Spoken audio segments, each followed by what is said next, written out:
आपका general order of basic strength amongst nitrogenous base. एक जैसे हम लोग ने एसिड में नहीं पढ़ा था जनरल ऑर्डर, ऑर्गेनिक एसिड सबसे ज्यादा सल्फोनिक एसिड होते हैं, है ना। फिर सलमान के आगे क्या था, सलमान फंसे बाबा आसरा, तो सलमान सल्फोनिक हो गया, फंसे तो फॉर्मिक एसिड हो गया। फिर बेंजोइक एसिड, है ना, याद है कि नहीं। फिर एसिटिक एसिड, फिर क्या कर रहे थे दोनों, कॉफी पी रहे थे, कॉफी में कार्बोनिक और फिनॉल ला के दोनों, और कॉफी में क्या कर रहे थे, जल में अल्कोहल ऐड कर रहे थे, वाटर प्लस अल्कोहल, और विलीन मतलब कि है ना एसिटिलीन, ठीक है। तो ऐसे आपको याद रखना है, क्योंकि ऐसे याद हो जाएगा आपको। ऐसे ही बेटा नाइट्रोजनस बेस पे ये ऑर्डर होता है, इसको नोट डाउन पहले कर लीजिए। नाइट्रोजनस बेस पे बेटा सबसे स्ट्रॉन्ग होते हैं एमिडीन्स, है ना। एमिडीन में भी सबसे स्ट्रॉन्ग ग्वानिडीन होता है ना, तो एमिडीन में भी अगर लिखना चाहो तो ग्वानिडीन को लिख लीजिए सबसे ज्यादा, है। सबसे स्ट्रॉन्गेस्ट बेस होता है ग्वानिडीन, ठीक है। एमिडीन में वैसे तो सारे एमिडीन आते हैं, लेकिन ग्वानिडीन आपका क्या होता है, स्ट्रॉन्गेस्ट ऑर्गेनिक बेस होता है। ऑर्गेनिक नाइट्रोजनस बोल दो तो ऑर्गेनिक एक ही बात है, ठीक है ना। तो ग्वानिडीन एमिडीन फैमिली को बिलोंग करता है। फिर इसके बाद बेटा आते हैं एलिफेटिक एमीन, है ना। इसके बाद कौन से आते हैं, है ना, aliphatic amine. Amidine family, amidine का जो मेन फंक्शनल ग्रुप है वो चाहो तो लिख लो, जिससे आपको याद रहे कि आप कैसे पहचानोगे कि वो एमिडीन है कि नहीं। एमिडीन में फंक्शनल ग्रुप क्या होता है, कार्बन के साथ एक नाइट्रोजन होता है और डबल बॉन्डेड NH होता है। तो इतना पार्ट होना कंपल्सरी है, तो तभी उसको एमिडीन बोलते हैं, ठीक है। और एमीन्स का जनरल फॉर्मूला क्या होता है, एलिफेटिक एमीन का R-, ठीक है।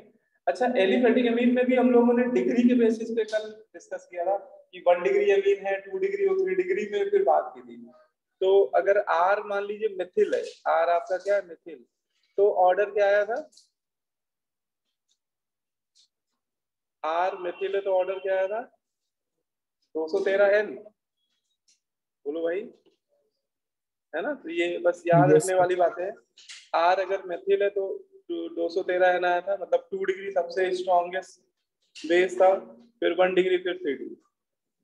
और R बेटा अगर मेथिल को छोड़कर अगर कोई हायर एल्काइल है, जैसे एथिल ज्यादातर आपको दे दिया जाएगा, एथिल या प्रोपिल, है ना, तो फिर ये 231 हो जाएगा, थोड़ा सा फर्क आएगा ऑर्डर। तो ये दोनों ऑर्डर हम लोग को याद होने चाहिए।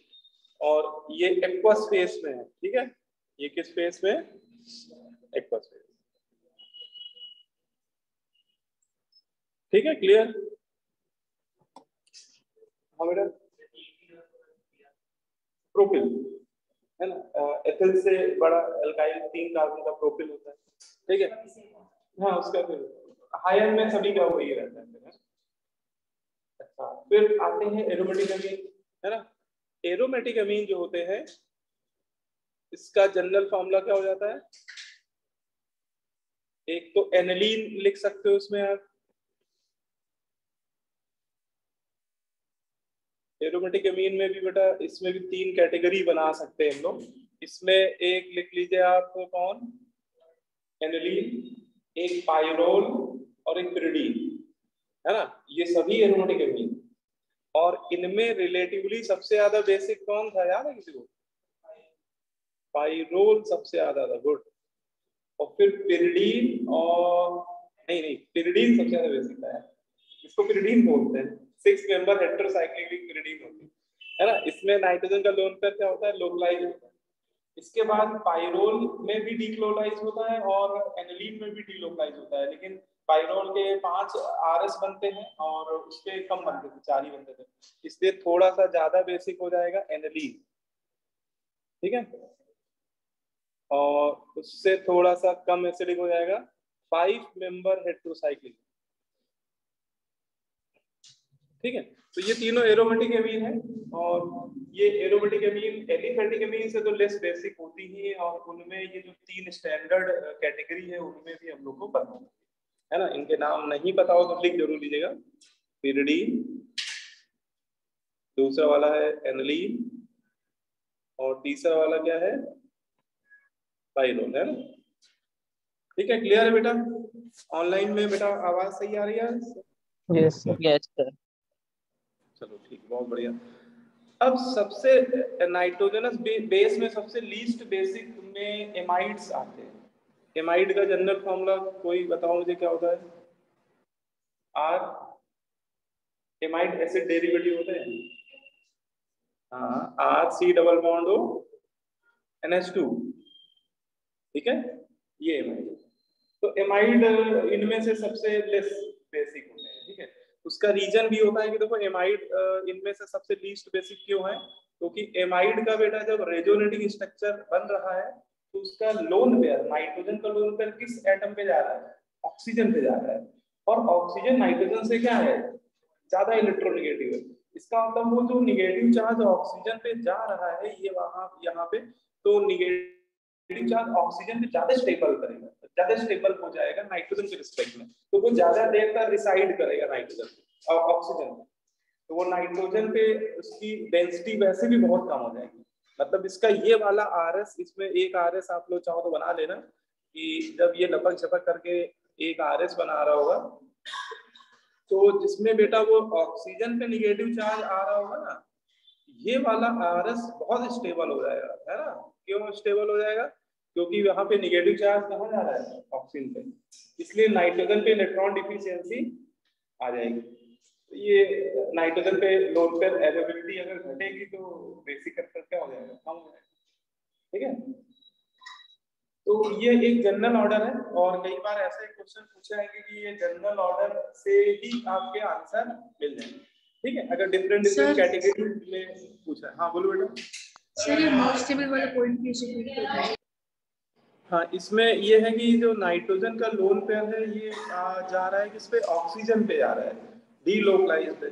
अब जैसे आप ऐसे समझो कि इसको कंपैरिजन में मैं आपको बताता हूँ कि जैसे एक आपको दे दिया जाए कोई एरोमेटिक एमीन, एरोमेटिक एमीन में चलो ले लिया मैंने एनिलीन ले लिया, ठीक है, और एक आप ले लो एमाइड, ठीक है। तो बेटा रेजोनेंस तो दोनों में ही हो रहा है, अगर आप ध्यान से देखें तो रेजोनेंस तो दोनों में ही हो रहा है, दोनों के नाइट्रोजन के लोन पेयर रेजोनेंस में इन्वॉल्व हो रहे हैं, ठीक है। इसमें भी रेजोनेंस हो रहा है और इसमें भी हो रहा है।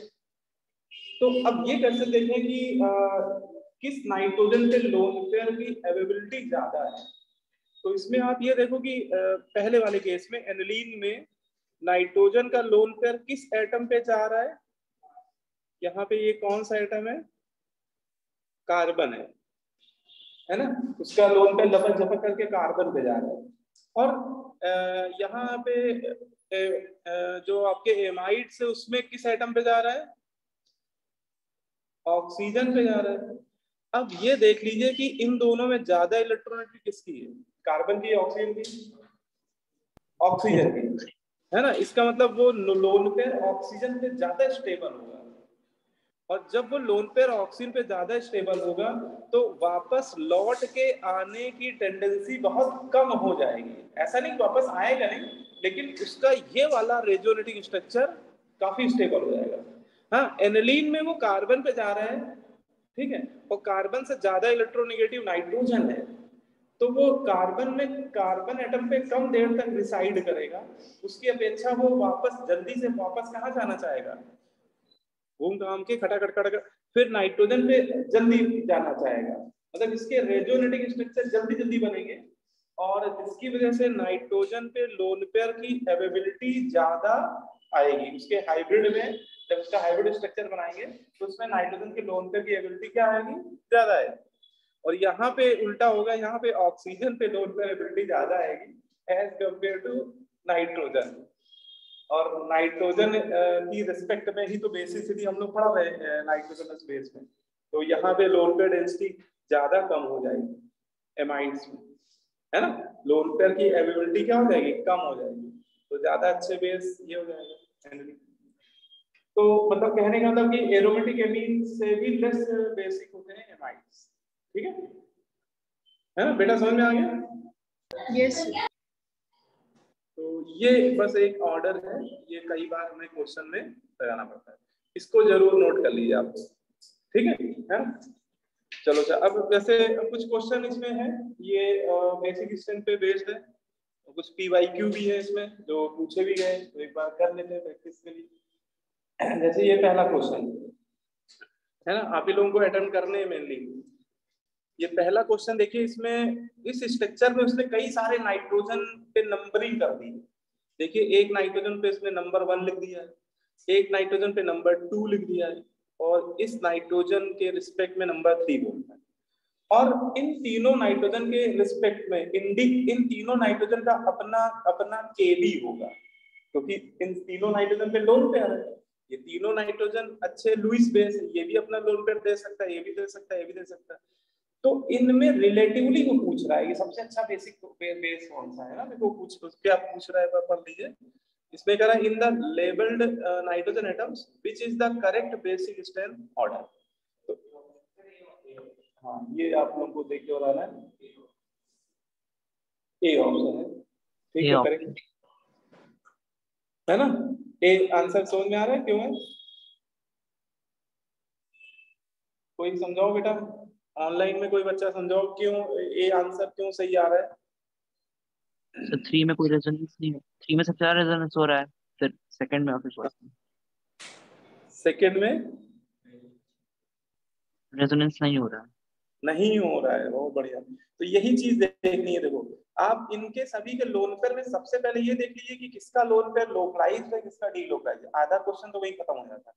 अब देखो ये नाइट्रोजन का लोन पेयर लोकलाइज्ड होगा क्योंकि एक मल्टीपल बॉन्डेड एटम पे बैठा है ना। अब अवस्थित समझ में आ रहा है? ये नाइट्रोजन एक ऐसे एटम पे बैठा है जो मल्टीपल बॉन्ड से कनेक्टेड है, तो ये क्या है, लोकलाइज्ड होगा, ये रेजोनेंस में इन्वॉल्व नहीं होगा। हाँ ये नाइट्रोजन का लोन पेयर देखो पड़ोस में पाई बॉन्ड है, तो इसके साथ डीलोकलाइज होगा, तो इसको लिख लीजिए कि बेटा ये रेजोनेंस में इन्वॉल्व होगा और ये डीलोकलाइज्ड होगा, तो बेसिसिटी थोड़ी नाइट्रोजन की लोन पेयर अवेलेबिलिटी कम हो जाएगी थोड़ी सी, है ना?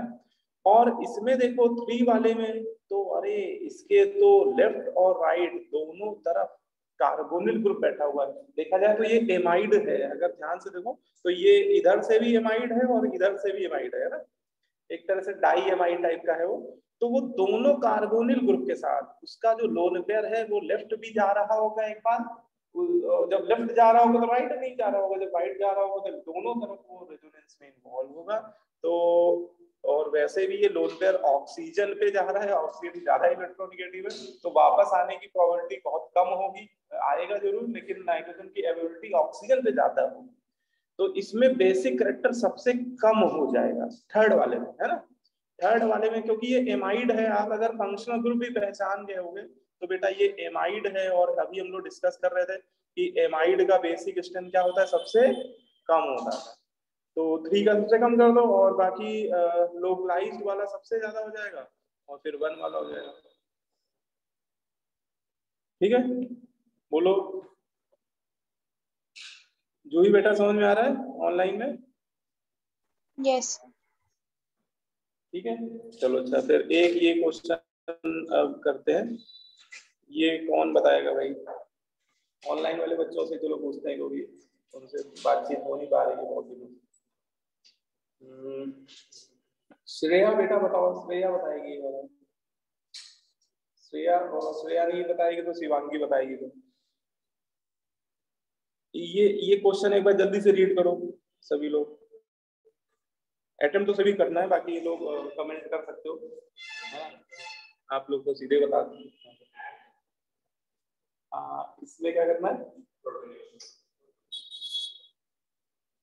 Protonation sir H plus add करना होगा ना? हाँ एडिशन ऑफ एच प्लस, हाँ बिल्कुल सही। प्रोटोनेशन का मतलब है कि हाइड्रोजन का एडिशन करना है।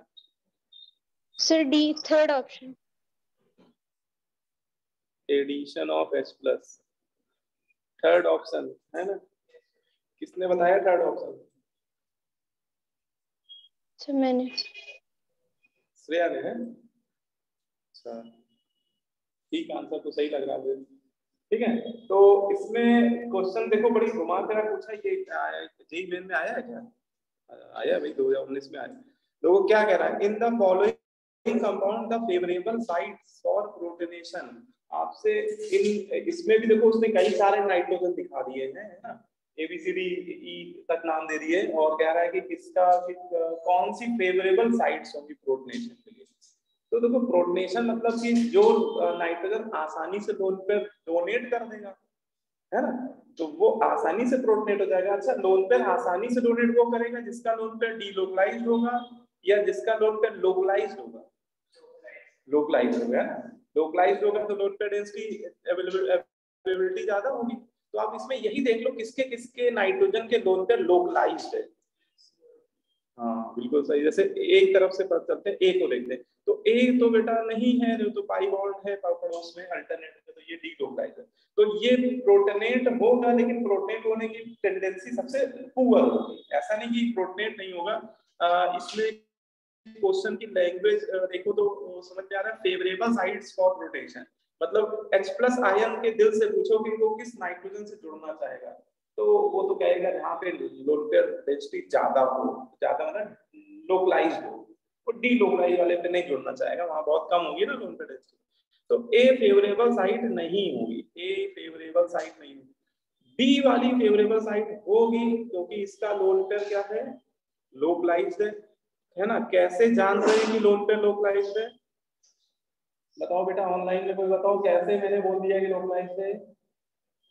डबल बॉन्डेड, तो वो मल्टीपल बॉन्डेड, मल्टीपल बॉन्ड, ये नाइट्रोजन मल्टीपल बॉन्ड से कनेक्टेड है। बस यही एक पहचान होती कि अगर कोई नाइट्रोजन या कोई भी दूसरा हेटेरो एटम ऑक्सीजन सल्फर के लिए भी कॉन्सेप्ट लगा सकते हैं, अगर किसी स्ट्रक्चर में मल्टीपल बॉन्ड से जुड़ा हो तो वो लोकलाइज्ड होता है। तो ये तो भैया, हाँ, तो इसका मतलब ये फेवरेबल साइड होगी, है ना, ये फेवरेबल साइड होगी। ये वाला नाइट्रोजन देखो, सी वाला, तो बेटा ये नाइट्रोजन भी लोकलाइज्ड होगा, तो सी भी फेवरेबल साइड होगी। और डी वाले में बेटा ये भी डबल बॉन्ड से कनेक्टेड है ना नाइट्रोजन, तो ये वाला भी लोकलाइज्ड ही है, 3 पकड़ में आ गए, है ना। और ई वाला नहीं, ई वाले के पड़ोस में पाई बॉन्ड ये लपक झपक करेगा, तो ये फेवरेबल साइड नहीं होगी। तो फेवरेबल साइड होगी BDC, और बिल्कुल श्रेया ने सही बताया, BDC आपका आंसर हो जाएगा, थर्ड आंसर हो जाएगा। ठीक है, तो अगर आप इस लेवल पे समझ रहे हो चीजों को तो कोई समस्या आनी ही नहीं है। आप जो भी क्वेश्चन देगा आप कर ले जाओ, ठीक है, लेकिन लॉजिक बस समझना है आपको। फिर इसके बाद ये वाला करते हैं। अब चलो इसका नंबर आता है, देखो पूछता हूँ भाई, श्रेया ने तो बता दिया, अब पलक बताएगी, पलक बताएगा, नहीं तो संभव कर, है ना, संभव आवाज आ रही मेरी? यस। हाँ, ये आप लोग एक बार अटेम्प्ट करो, बाकी करना सभी को, लेकिन आंसर स्पेशली इन लोगों को ही देना है। ये क्वेश्चन क्या है? हाँ पलक, क्या बताया आपने? डी, कोई जल्दीबाजी नहीं, 2 मिनट लीजिए आराम से, आप बताइए, है ना, ऐसा नहीं कि जल्दीबाजी में गड़बड़ी हो जाए, आराम से बताइए।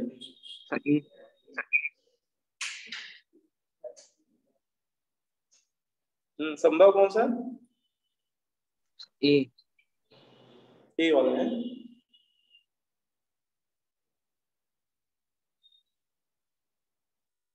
पलक ने डी बताया है, संभव ए कह रहे हैं, तो चेक करना पड़ेगा भाई कौन सही है। दोनों बच्चे एक ही बता रहे थे तब तो चेक ही ना करना पड़ता, तो इस बात की प्रोबेबिलिटी ज्यादा हो जाती है आंसर सही है।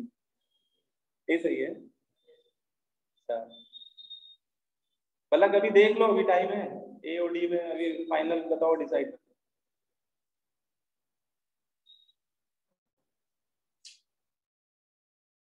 हाँ यस बताओ, ए है, यस सर। संभवी ए होगा, ए ही मुझे भी लग रहा है, फिर भी चेक कर लेते हैं, ठीक है। देखो इसमें आपको उसने 4 नाइट्रोजन हाईलाइट किए, ठीक है, एक एक करके देखते हैं। सबसे नंबर 1 वाला नाइट्रोजन का लोन पेयर अगर देखो तो ये रेजोनेंस में इन्वॉल्व है, तो ये तो आपका लोकलाइज्ड हो, नहीं डीलोकलाइज्ड हो गया।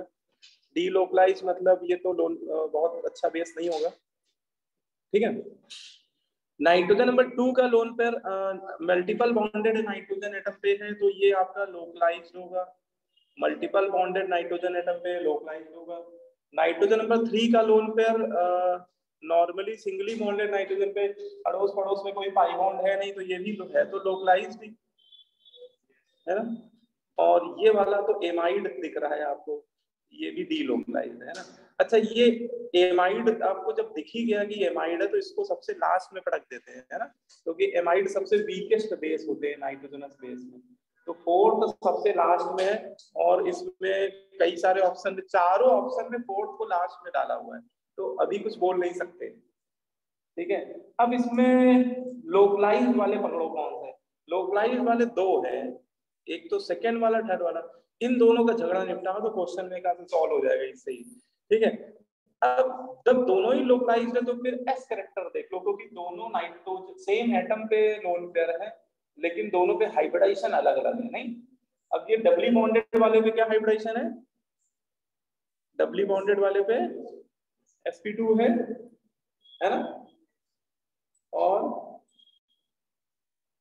ये वाला देखो ट्रिपली बॉन्डेड वाले पे sp3, और sp2 sp3 में s कैरेक्टर किसका ज्यादा, तो इलेक्ट्रोनेगेटिविटी भी sp2 वाले की ज्यादा इलेक्ट्रोनेगेटिव एटम पे लोन पेयर अच्छे से होल्ड करके पड़ेगा वो, है ना, तो देने की टेंडेंसी थोड़ी सी क्या हो जाएगी, कम हो जाएगी, है ना। इसका मतलब sp2 और sp3 में ज्यादा अच्छा बेस कौन सा होगा, sp2 हाइब्रिडाइज्ड नाइट्रोजन, और sp3 हाइब्रिडाइज्ड नाइट्रोजन में sp3 हाइब्रिडाइज्ड नाइट्रोजन ज्यादा अच्छा बेस होगा, क्योंकि इसकी इलेक्ट्रोनेगेटिविटी कम है, तो वो अच्छे से होल्ड, उतना अच्छे से होल्ड नहीं कर देगा, वो आसानी से डोनेट कर देगा, और ये ज्यादा अच्छे से होल्ड करके रखेगा। तो इसका मतलब दोनों में ज्यादा अच्छा बेस होना चाहिए थर्ड वाला। तो आंसर ए दिख रहा है मुझे, और थर्ड के बाद फिर सेकंड को बोलने में कोई बुराई नहीं है, और फिर तो फर्स्ट बोल दीजिए, ये लोकलाइज डी लोकलाइज था, लेकिन एमाइड तो सबसे लास्ट में आएंगे, ठीक है। तो आंसर बिल्कुल ए करेक्ट है आपका, ठीक है। तो संभव ने एक बार में बता दिया, बिल्कुल सही बताया, ठीक है। बाकी भी आप लोगों ने बता ही दिया। एक ये भी देख लो, अच्छा क्वेश्चन ये पूछा है, जे एडवांस में 2017 में आया है बेसिसिटी पे बेस, और कह रहा है order of basicity among the following compound, ये तुषार बताएगा। चलो, order of basicity among the following compound, है ना, ये चार उसने नाइट्रोजनस बेस दे दिए हैं, ठीक है, और इनमें आपसे वो पूछ रहा है। अच्छा, आपको ये भी ध्यान रखना है कि कभी जैसे मान लो कि एक कंपाउंड में दो नाइट्रोजन हो और वो लेबलिंग ना कर रहा हो, है ना, तो फिर ओवरऑल फंक्शनल ग्रुप के रिस्पेक्ट में बनाना पड़ता है। जैसे ऊपर प्रश्न में तो उसने हर नाइट्रोजन को लेबल कर रखा है, लेकिन जैसे देखो कि इसमें दो नाइट्रोजन है लेकिन उसने किसी को लेबल नहीं किया है ना, तो इसमें आप पूरा फंक्शनल ग्रुप पहचानो, ऐसे केस में फंक्शनल ग्रुप पहचान के करना पड़ता है। ऑप्शन डी, बहुत बढ़िया है, ठीक है, करेक्ट है, डी आना चाहिए इसका। कैसे होता है बताओ भाई, अरे वाह पकड़ लिया। तो फोर्थ वाला गुआनिडीन है, बहुत बढ़िया, ये देखो छुपा बैठा हुआ है, सुपर बेस है भैया, सुपर डुपर है ये, तो लिख लो भैया, इससे अच्छा, इससे ज्यादा स्ट्रॉन्गेस्ट बेस तो मिलेगा ही नहीं आपको, ठीक है, नाइट्रोजनस बेस में इसका के भी सबसे ज्यादा होगा। फिर इसके बाद हाँ,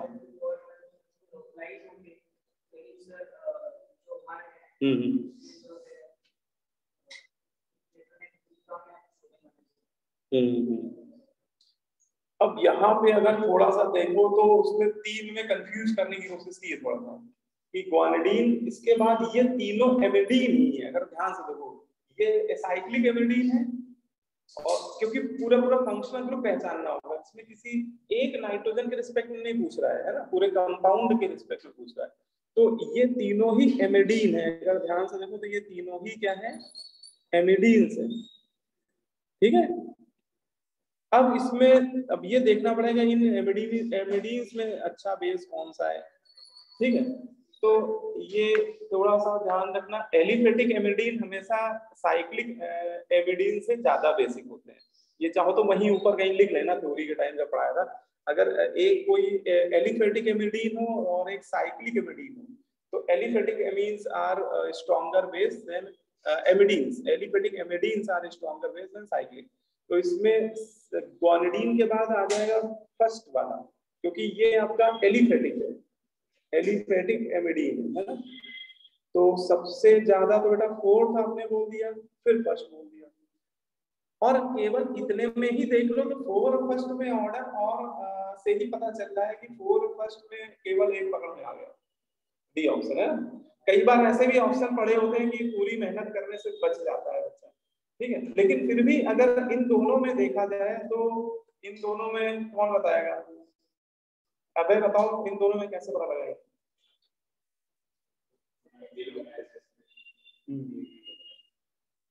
मतलब डीलोकलाइजेशन तो क्या दोनों में ही हो रहा है, इतना पार्ट तो सेम है। हाँ, इतना पार्ट तो सेम है, इतने को तो देखो ही नहीं। तो इसमें क्या हो रहा है, ये दोनों कार्बन sp2 है ना, तो थोड़ा थोड़ा ये खींच रहे होंगे, मतलब इनका माइनस आई लग रहा होगा तो ये पुल कर रहे होंगे इलेक्ट्रॉन डेंसिटी, और ये दोनों sp3 है, उल्टा प्लस आई दे रहे होंगे। ठीक है, तो इसका बेसिक स्ट्रेंथ इससे थोड़ा सा ज्यादा हो जाएगा, है ना, क्योंकि देखो इतना पोर्शन तो सेम ही है, जो जो कहानी इसमें हो रही होगी वही वही कहानी यहाँ भी हो रही होगी। ठीक है, तो एमिडीन इतना पार्ट तो सेम ही।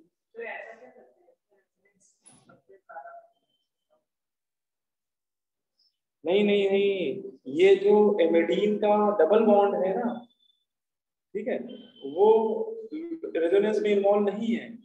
अच्छा, क्यों ऐसा कह रहे हैं, क्योंकि देखो हम लोग को अगर इसमें याद करो, जो एक्चुअल मेथड होता है उसमें हम लोग क्या करते थे कि बेस को पहले H+ दे देते थे, उसका क्या बना देते थे, कॉन्जुगेट एसिड, और फिर एमिडीन इतने स्ट्रॉन्गर बेस क्यों होते हैं, उस क्वेश्चन का आंसर क्या था कि एमिडीन का जो कॉन्जुगेट एसिड होता है वो रेजोनेंस स्टेबलाइज होता है। तो आप जरा इसमें एक बार बना के देखो, तो इसमें ये वाला नाइट्रोजन ही लेगा H+ आयन को, क्योंकि इसका लोन पेयर लोकलाइज्ड है, और ये जब नाइट्रोजन पे आ जाएगा पॉजिटिव चार्ज, तो वो उस डबल बॉन्ड के साथ डीलोकलाइज नहीं कर पाएगा। देखो इसका पॉजिटिव चार्ज ये पड़ोस वाले नाइट्रोजन के लोन पेयर के साथ तो डीलोकलाइज है, ठीक है, लेकिन इसका पॉजिटिव चार्ज ये पाई बॉन्ड के साथ डीलोकलाइज नहीं। रीजन ये है क्योंकि ये पाई बॉन्ड अगर इधर आएगा, है ना, बोलो भाई, ये पाई बॉन्ड अगर इधर आएगा तो फिर समस्या क्या है कि और अच्छा आप कहोगे ये पाई बॉन्ड इधर है, ये पाई बॉन्ड इधर आ जाए, है ना, ऐसा ही आप बोलोगे, तो प्रॉब्लम क्या होगी इसमें, ऑक्टेट एक्सपेंशन का केस है।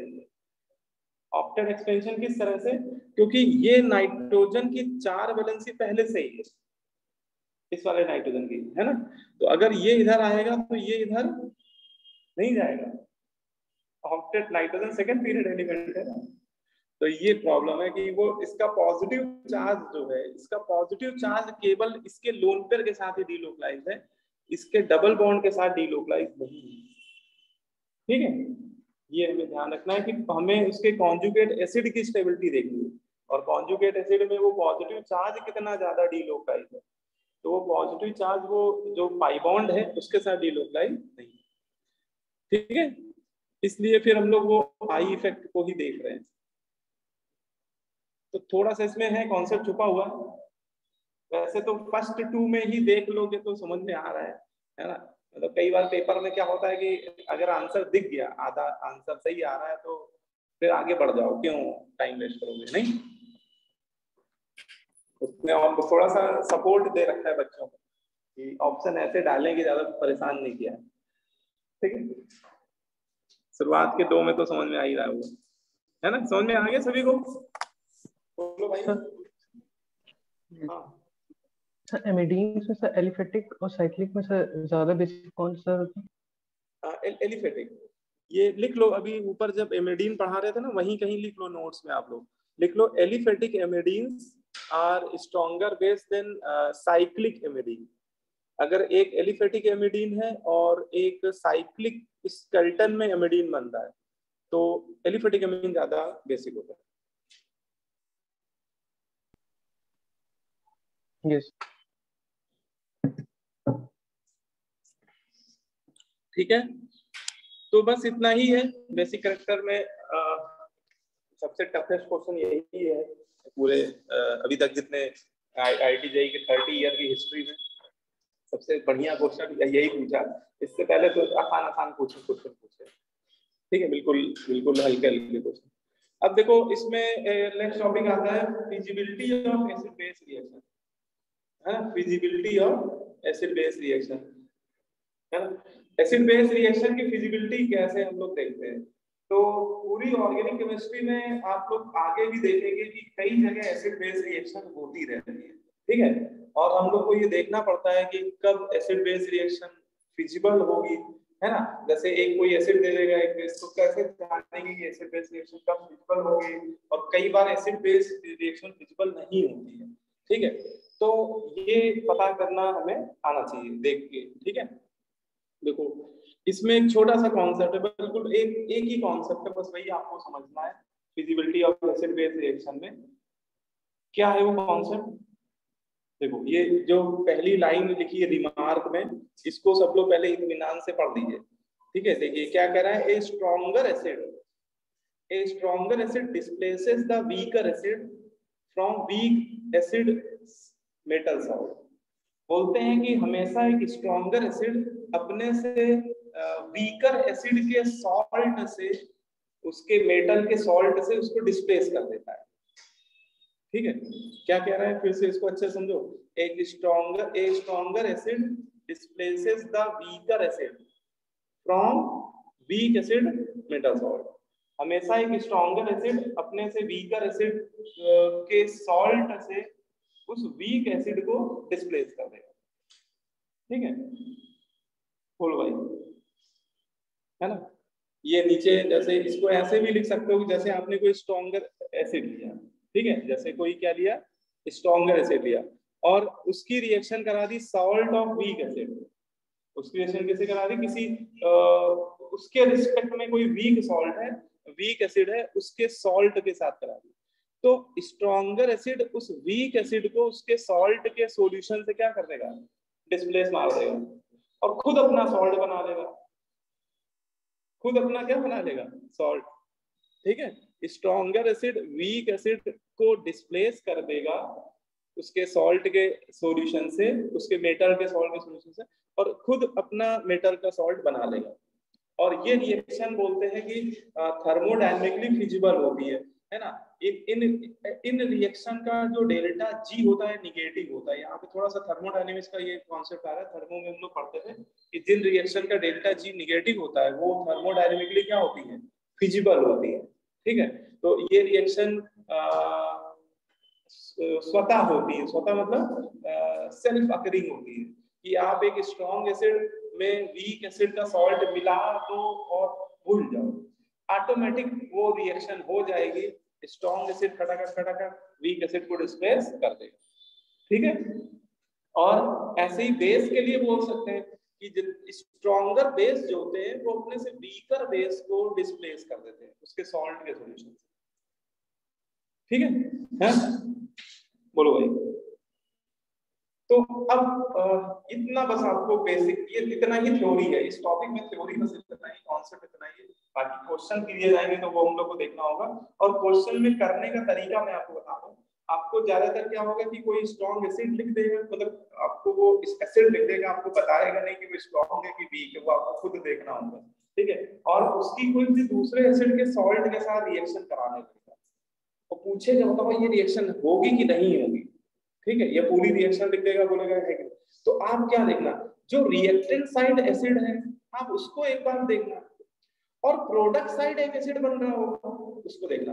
आप सॉल्ट को पहले हटा देना, मतलब सॉल्ट अगर हो तो उसको कट्टा मार देना, उसको देखना ही नहीं, आप केवल क्या देखना, रिएक्टेंट साइड एसिड कौन सा बैठा हुआ है और प्रोडक्ट साइड कौन सा एसिड है, और फिर एसिडिक स्ट्रेंथ आप लोग पढ़ ही चुके हो, उसमें क्या देखना कि रिएक्टेंट साइड जो एसिड है कहीं वो प्रोडक्ट वाले एसिड, प्रोडक्ट साइड वाले एसिड से ज्यादा स्ट्रॉन्गर तो नहीं है, और अगर ज्यादा स्ट्रॉन्गर है तो बोल देना यस रिएक्शन फिजिबल है ना। लेकिन कभी उल्टा सीन दिखने लगे कि रिएक्टेंट साइड वीक एसिड बैठा हो, प्रोडक्ट साइड स्ट्रॉन्ग एसिड बन रहा हो, तो वो रिएक्शन फिजिबल नहीं होगी, फिर वो रिएक्शन नहीं होगी। हाँ हाँ हाँ, ये स्ट्रॉन्ग भी एक दूसरे के रिस्पेक्ट में, मतलब ये जो स्ट्रॉन्ग एसिड है वो इस वाले वीक एसिड के रिस्पेक्ट में स्ट्रॉन्ग है, और वो वीक है तो वो इसके रिस्पेक्ट में वीक है ना, तो एक दूसरे के रिस्पेक्ट में बात है, ठीक है?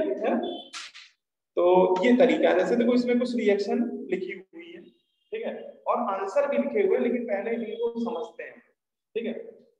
पहली रिएक्शन में NaCl की रिएक्शन सल्फ्यूरिक एसिड से कराई जा रही है, और आपसे पूछा जाएगा ये रिएक्शन फिजिबल है कि नहीं। वैसे आंसर दिया है फिजिबल है, लेकिन हम लोग को इसको समझ के बोलना है बिना आंसर दिए हुए, देखे हुए। तो आप देखो कि रिएक्टेंट साइड इन दोनों में देखो एसिड को पहचानो, इन दोनों में एसिड कौन है, NaCl एसिड की सल्फ्यूरिक एसिड। हाँ, तो इतना तो पहचान है, थोड़ी इज्जत रख लेना मेरी भी, ठीक है। तो इन दोनों में एसिड कौन है, सल्फ्यूरिक एसिड है, ठीक है। अब प्रोडक्ट साइड देखो एसिड कौन है इन दोनों में, इन दोनों में एसिड कौन है, HCl है। बोलो भाई, किसी को सोडियम सल्फेट तो एसिड नहीं लग रहा है? सोडियम मेटल है भाई। तो देखो अब इन दोनों में देखो कि सल्फ्यूरिक एसिड ज्यादा स्ट्रॉन्गर है कि HCl ज्यादा स्ट्रॉन्गर है, सल्फ्यूरिक एसिड। ये इनऑर्गेनिक एसिड में हम लोग बताया था HI सबसे ज्यादा होता है, HI फिर HBr फिर सल्फ्यूरिक एसिड आया था, फिर HCl बाद में आया था। तो बेटा सल्फ्यूरिक एसिड ज्यादा स्ट्रॉन्ग एसिड होता है और HCl रिलेटिवली वीक एसिड होता है, उसके रिस्पेक्ट में वीक है। तो ये स्ट्रॉन्ग एसिड किसको क्या कर रहा है, स्ट्रॉन्ग एसिड उसके सॉल्ट से डिस्प्लेस कर रहा है HCl को, इसका मतलब स्ट्रॉन्ग एसिड वीक एसिड में कन्वर्ट हो रहा है। प्रोडक्ट साइड देखा जाए तो ये रिएक्शन क्या होगी, फिजिबल होगी। ये रिएक्शन थर्मोडायनामिकली फिजिबल होगी, तभी उसने आंसर यहाँ पे क्या दिया हुआ है, फिजिबल, ठीक है। लेकिन वो हम लोग से पूछेगा, यहाँ पे मैं आपको प्रैक्टिस करा रहा हूँ इसलिए आंसर लिखे हुए। जैसे सेकंड रिएक्शन, सेकंड में वो sodium sulphate reaction sulphuric acid करा रहा, बताओ पूछ रहा क्या होगा, रिएक्शन होगी कि नहीं होगी। वैसे आंसर नो रिएक्शन, लेकिन हम लोग कैसे जानेंगे, हम लोग क्या करेंगे, हम लोग पहले रिएक्शन करा डालेंगे। हम लोग से जब पूछा जाएगा कि रिएक्शन होगी कि नहीं, तो हम लोग मान लेंगे कि let us consider reaction will occur, हम लोग मान लेंगे रिएक्शन होगी, है ना, क्योंकि हम लोग अंतरामी तो है नहीं। तो पहले हम मान के रिएक्शन करा देंगे, और अगर देखो तो इसमें क्या बनेगा, सल्फ्यूरिक एसिड बनता दिख रहा मुझे एसिड, और एक सॉल्ट बनेगा NaCl। अब देखो, अब रिएक्टेंट साइड एसिड कौन है, HCl, और प्रोडक्ट साइड एसिड कौन है, सल्फ्यूरिक एसिड। यहाँ उल्टा नहीं हो रहा है, रिएक्टेंट साइड वीक एसिड आपको दिखना चाहिए और सल्फ्यूरिक एसिड उससे रिलेटिवली क्या है, स्ट्रॉन्ग। तो क्या रिएक्शन फिजिबल है ना, इसमें वीक एसिड स्ट्रॉन्ग में जा रहा है, तो ये फिजिबल नहीं है, ये रिएक्शन होगी ही नहीं। सोडियम सल्फेट में HCl मिला के छोड़ दो, जन्मों जन्म बीत जाएगी, रिएक्शन नहीं होगी, कुछ भी कर डालो रिएक्शन नहीं होगी, ठीक है। बोलो भाई, करा ही नहीं सकते हम लोग रिएक्शन, ये रिएक्शन थर्मोडायनामिकली फिजिबल ही नहीं है कहने का। अच्छा, अब ये इस पे ये ऑर्गेनिक टाइप की रिएक्शन है, ज्यादातर क्वेश्चन ऑर्गेनिक वाले मिलेंगे आप लोग को। अरे ये वाली देखो, इस रिएक्शन में थर्ड वाले में देखो कि इन दोनों में एसिड को पहचानो, एसिड कौन है। हाँ, अरे ये तो अपना सल्लू भाई है ना, ये अपना क्या है, सलमान है कि नहीं है। सल्फोनिक एसिड को हम लोगों ने क्या बोला था, सल्लू भाई, सल्लू भाई। और इधर इधर एसिड कौन है, एसिडिक एसिड, इधर आसाराम बैठे हुए, तो बताओ ज्यादा एसिडिक कौन है, सल्लू भाई एसिडिक थे कि आसाराम, सल्लू भाई है। तो ये रिएक्शन फिजिबल होगी कि नहीं होगी, बोलो भाई। हाँ, तो बेटा सल्लू भाई का मतलब सल्फोनिक एसिड होते हैं, सल्फोनिक एसिड रिलेटिवली स्ट्रॉन्ग होते हैं कार्बोक्सिलिक एसिड से, कार्बोक्सिलिक एसिड सल्फोनिक एसिड के रिस्पेक्ट में रिलेटिवली वीक होते हैं। इसका मतलब स्ट्रॉन्ग एसिड वीक एसिड में जा रहा है तो ये रिएक्शन फिजिबल होगी, इसका आंसर फिजिबल होना चाहिए। हाँ फिजिबल है, ठीक है। ऐसे ही लास्ट वाला चेक कर लो। लास्ट वाले में देखो इन दोनों में एसिड को पहचानो, है ना। तो देखो जिसमें सोडियम पोटेशियम मैग्नीशियम चिपक जाए वो समझ लेना सॉल्ट है मेटल का, तो वो तो वैसे ही सॉल्ट की पहचान ही होती है, वो मेटल दिखने लगता है ना। तो ये फिनॉल, फिनॉल यहाँ पे एसिड है। प्रोडक्ट साइड कौन एसिड है? Acidic acid. अब देखो कि फिनॉल ज्यादा एसिडिक है कि आसाराम? आसाराम ज्यादा एसिडिक है ना, क्योंकि पहले दोनों मिले थे, कॉफी तो बाद में बनाई थी ना, फी और फिनॉल था, जब दोनों मिले थे एक साथ कॉफी उसके बाद में बनी थी।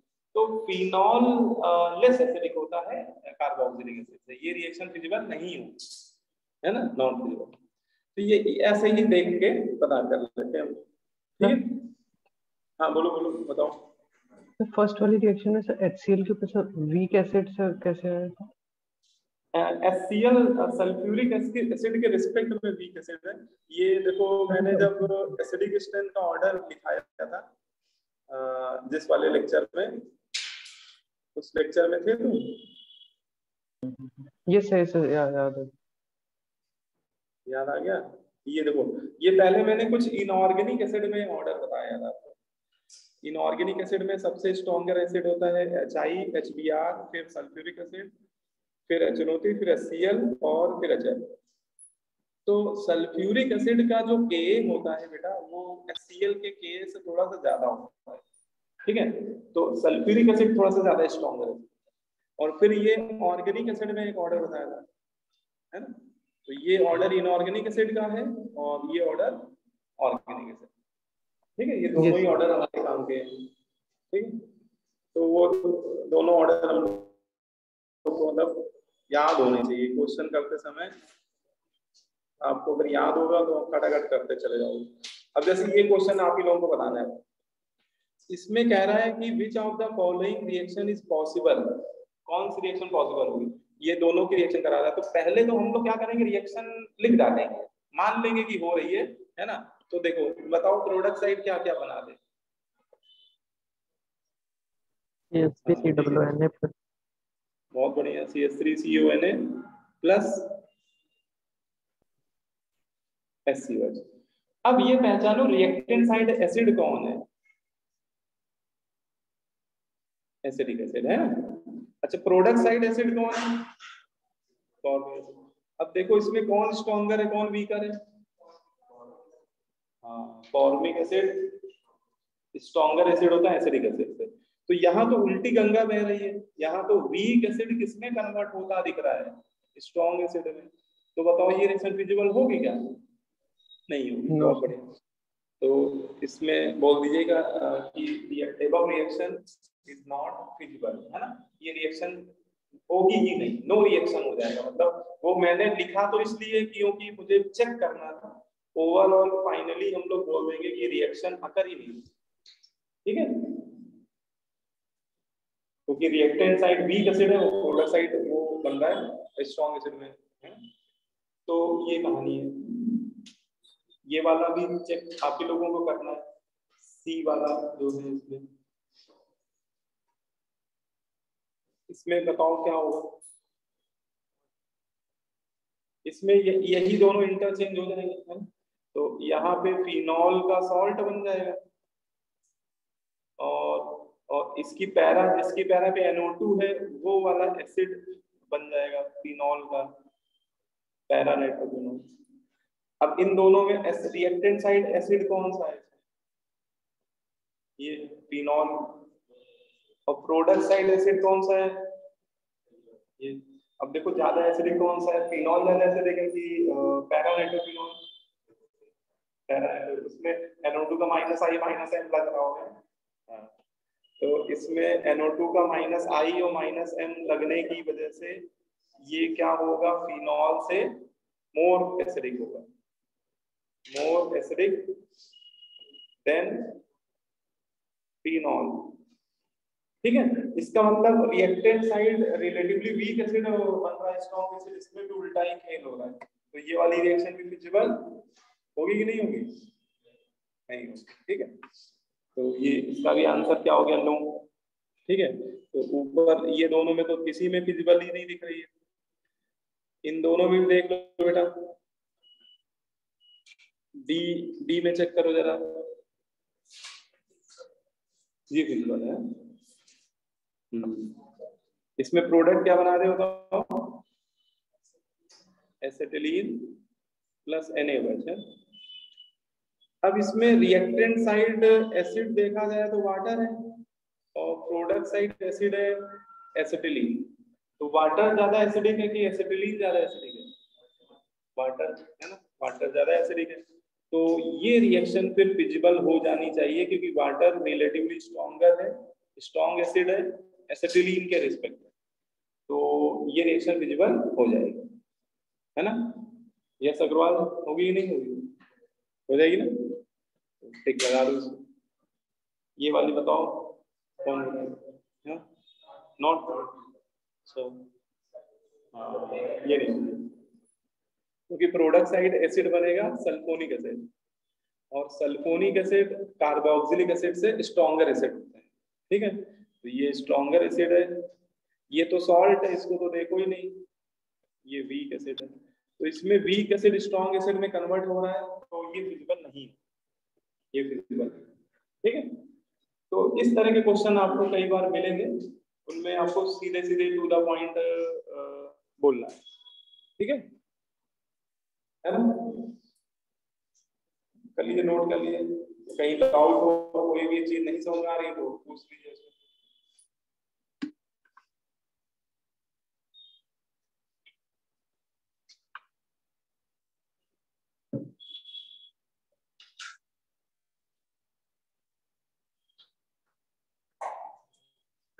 ठीक है, आगे बढ़े फिर।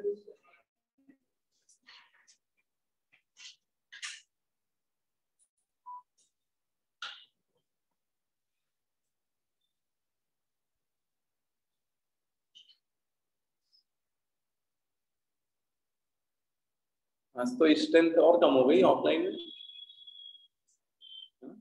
सैटरडे तो सैटरडे अच्छा अच्छा वीक में हैट्रिक हो जाता है लगातार, मतलब आते आते उस दिन थोड़ा सा रिलैक्स की जरूरत होती है। चलो अच्छी बात है, नहीं तुम तो आ गए सैटरडे, अरे तुमने कल ही रिलैक्स कर लिया था।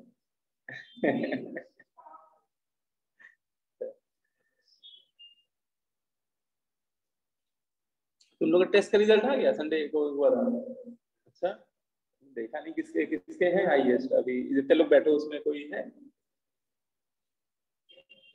सैटरडे वाले रिजल्ट में हाईएस्ट किसका स्कोर है अपने बैच में? विनीत, विनीत ऑफलाइन आता है? अच्छा कल आया था, उसके हाईएस्ट है। अच्छा देखो यार, आया होगा, हमने नहीं देखा है, जल तो भेजते हैं लोग, लेकिन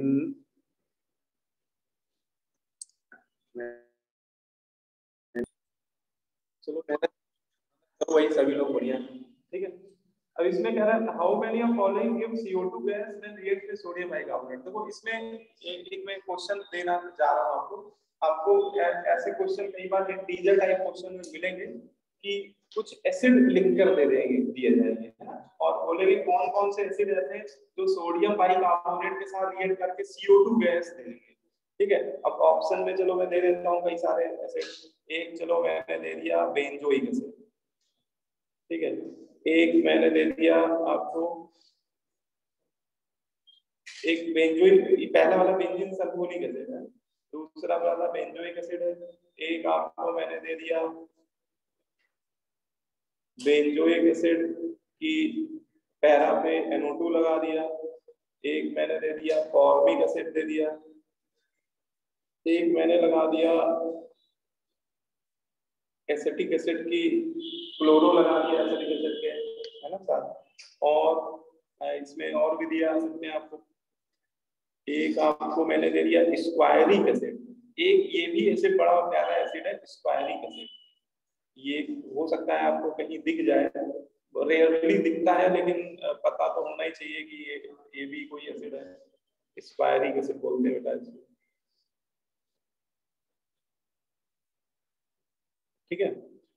और इसके अलावा और भी लिख सकते हैं बहुत सारे हम लोग, है ना, जैसे फिनॉल दे दिया जाए, फिनॉल, और कार्बोनिक एसिड नहीं लिखा वो भी लिख लो, एसिटिलीन दे दिया जाए, ठीक है। ऐसे आपको डिफरेंट वेज एसिड लिख के दे देगा और बोलेगा कि कौन से ऐसे एसिड है जो सोडियम बाइकार्बोनेट के साथ रिएक्ट करके CO2 गैस देंगे, ठीक है। तो देखो इस तरह के क्वेश्चन को करना बहुत आसान होता है। देखो मैं आपको बताता हूँ कैसे। आप मान लो कि इनमें से कोई भी एसिड ऐसा है, कोई भी इन जनरल एसिड, इनमें से किसी एसिड को आप जनरल फॉर्म में लिखेंगे तो HA लिखते हैं, वीक एसिड को HS से रिप्रेजेंट किया जाता है।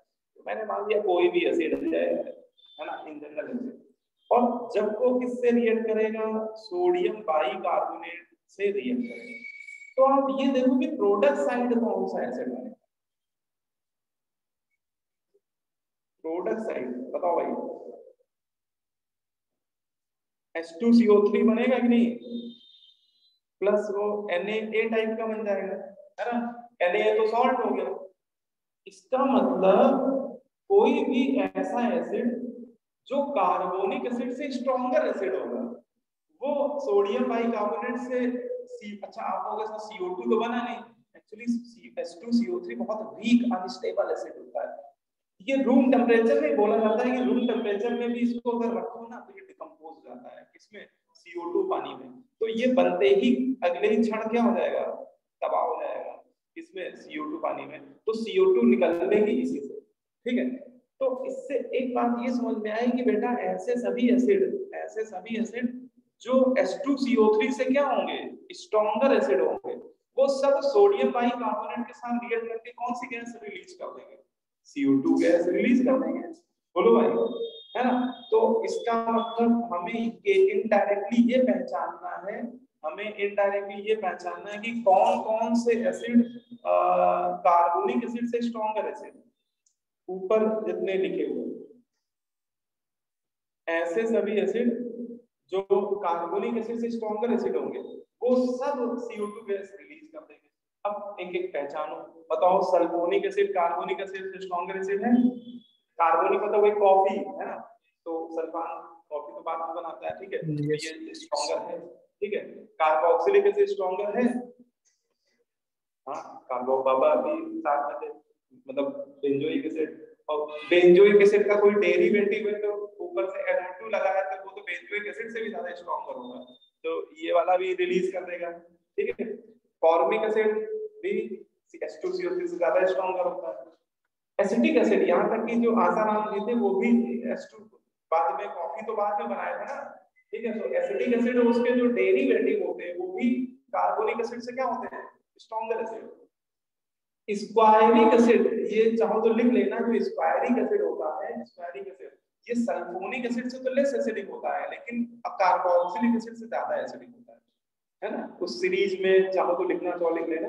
तो स्क्वायरिक एसिड जो है ये काफी फेमस एसिड है, स्क्वायरिक एसिड, और ये सल्फोनिक एसिड से तो कम एसिडिक होता है, लेकिन कार्बोक्सिलिक एसिड मतलब फॉर्मिक एसिड से ज्यादा होता है, तो ये भी बेटा कार्बोनिक एसिड से ज्यादा ही होगा, ठीक है। बोलो भाई, तो स्क्वायरिक सर फॉर्मिक से ज्यादा होता है, देखो सलमान से कम लेकिन बाबा से ज्यादा, तो फॉर्मिक, हाँ फॉर्मिक से भी ज्यादा होता है, तो कार्बोक्सिलिक एसिड में सबसे ज्यादा होता है, फॉर्मिक एसिड से ज्यादा, तो ये कार्बोनिक से तो ज्यादा होगा ही होगा। फिनॉल, फिनॉल, फिनॉल का कार्बोनिक एसिड से मोर एसिडिक है, तो कॉफी पहले का आता है कार्बोनिक एसिड, फिनॉल, फिनॉल बेटा कार्बोनिक एसिड से लेस एसिडिक होते हैं, इसलिए फिनॉल जो होगा वो सोडियम बाइकार्बोनेट के साथ रिएक्ट नहीं करेगा, ठीक है। और अच्छा H2CO3 तो रिएक्ट ही नहीं करेगा, वो सेम सेम कैसे रिएक्ट करे, तो फालतू ऑप्शन डाल दिया मैंने, लेकिन अगर डाला होगा तो सॉल्व कर देना, हाँ वो सही कर लेगा, कार्बोनिक एसिड से हाँ अब सही, ठीक है। और एसिटिलीन, एसिटिलीन ज्यादा एसिडिक है कि कार्बोनिक एसिड ज्यादा एसिडिक है, हाँ, तो ये तो वीकर एसिड है, तो मतलब लास्ट के जो 3 हैं ये नहीं रिएक्ट करेंगे सोडियम बाइकार्बोनेट से, बाकी सब रिएक्ट करेंगे। हाँ हाँ, देखो मैंने क्या माना कि मान लिया कि कोई इन जनरल कोई भी वीक एसिड है, और जब वो सोडियम बाइकार्बोनेट के साथ रिएक्ट करेगा तो एसिड बेस रिएक्शन होगी कि इसका H एसिडिक हाइड्रोजन सोडियम से डिस्प्लेस हो जाएगा। तो मैंने प्रोडक्ट में Na बना दिया और इसका ये H इसके साथ जोड़ दो, HCO3 माइनस और प्लस H प्लस, तो ये क्या बन गया H2CO3। प्रोडक्ट साइड क्या बनने लगेगा H2CO3, वो डिकम्पोज होकर CO2 दे देगा। तो मैंने फिर ओवरऑल ये बोल दिया कि ऐसे सभी एसिड जो H2CO3 से ज्यादा स्ट्रॉन्गर एसिड होंगे वो सब ये डिस्प्लेस कर देंगे, मतलब ये रिएक्शन फिजिबल हो जाएगी उस केस में, क्योंकि फिजिबिलिटी के लिए शर्त क्या होती है कि रिएक्टेंट साइड वाला जो एसिड है वो रिलेटिवली क्या होना चाहिए, स्ट्रॉन्गर होना चाहिए इसके रिस्पेक्ट में जो एसिड प्रोडक्ट साइड बन रहा है ना, ज्यादा स्ट्रॉन्गर होगा H2CO3 से, तो वो सभी रिएक्शन फिजिबल हो जाएंगे। और फिर मैंने छांट छांट के देख लिया कि कौन कौन से ज्यादा स्ट्रॉन्गर एसिड, ठीक है ना। तो ऐसे बहुत कॉमन। अच्छा, ये एक सोडियम बाइकार्बोनेट टेस्ट भी होता है, अभी आगे आप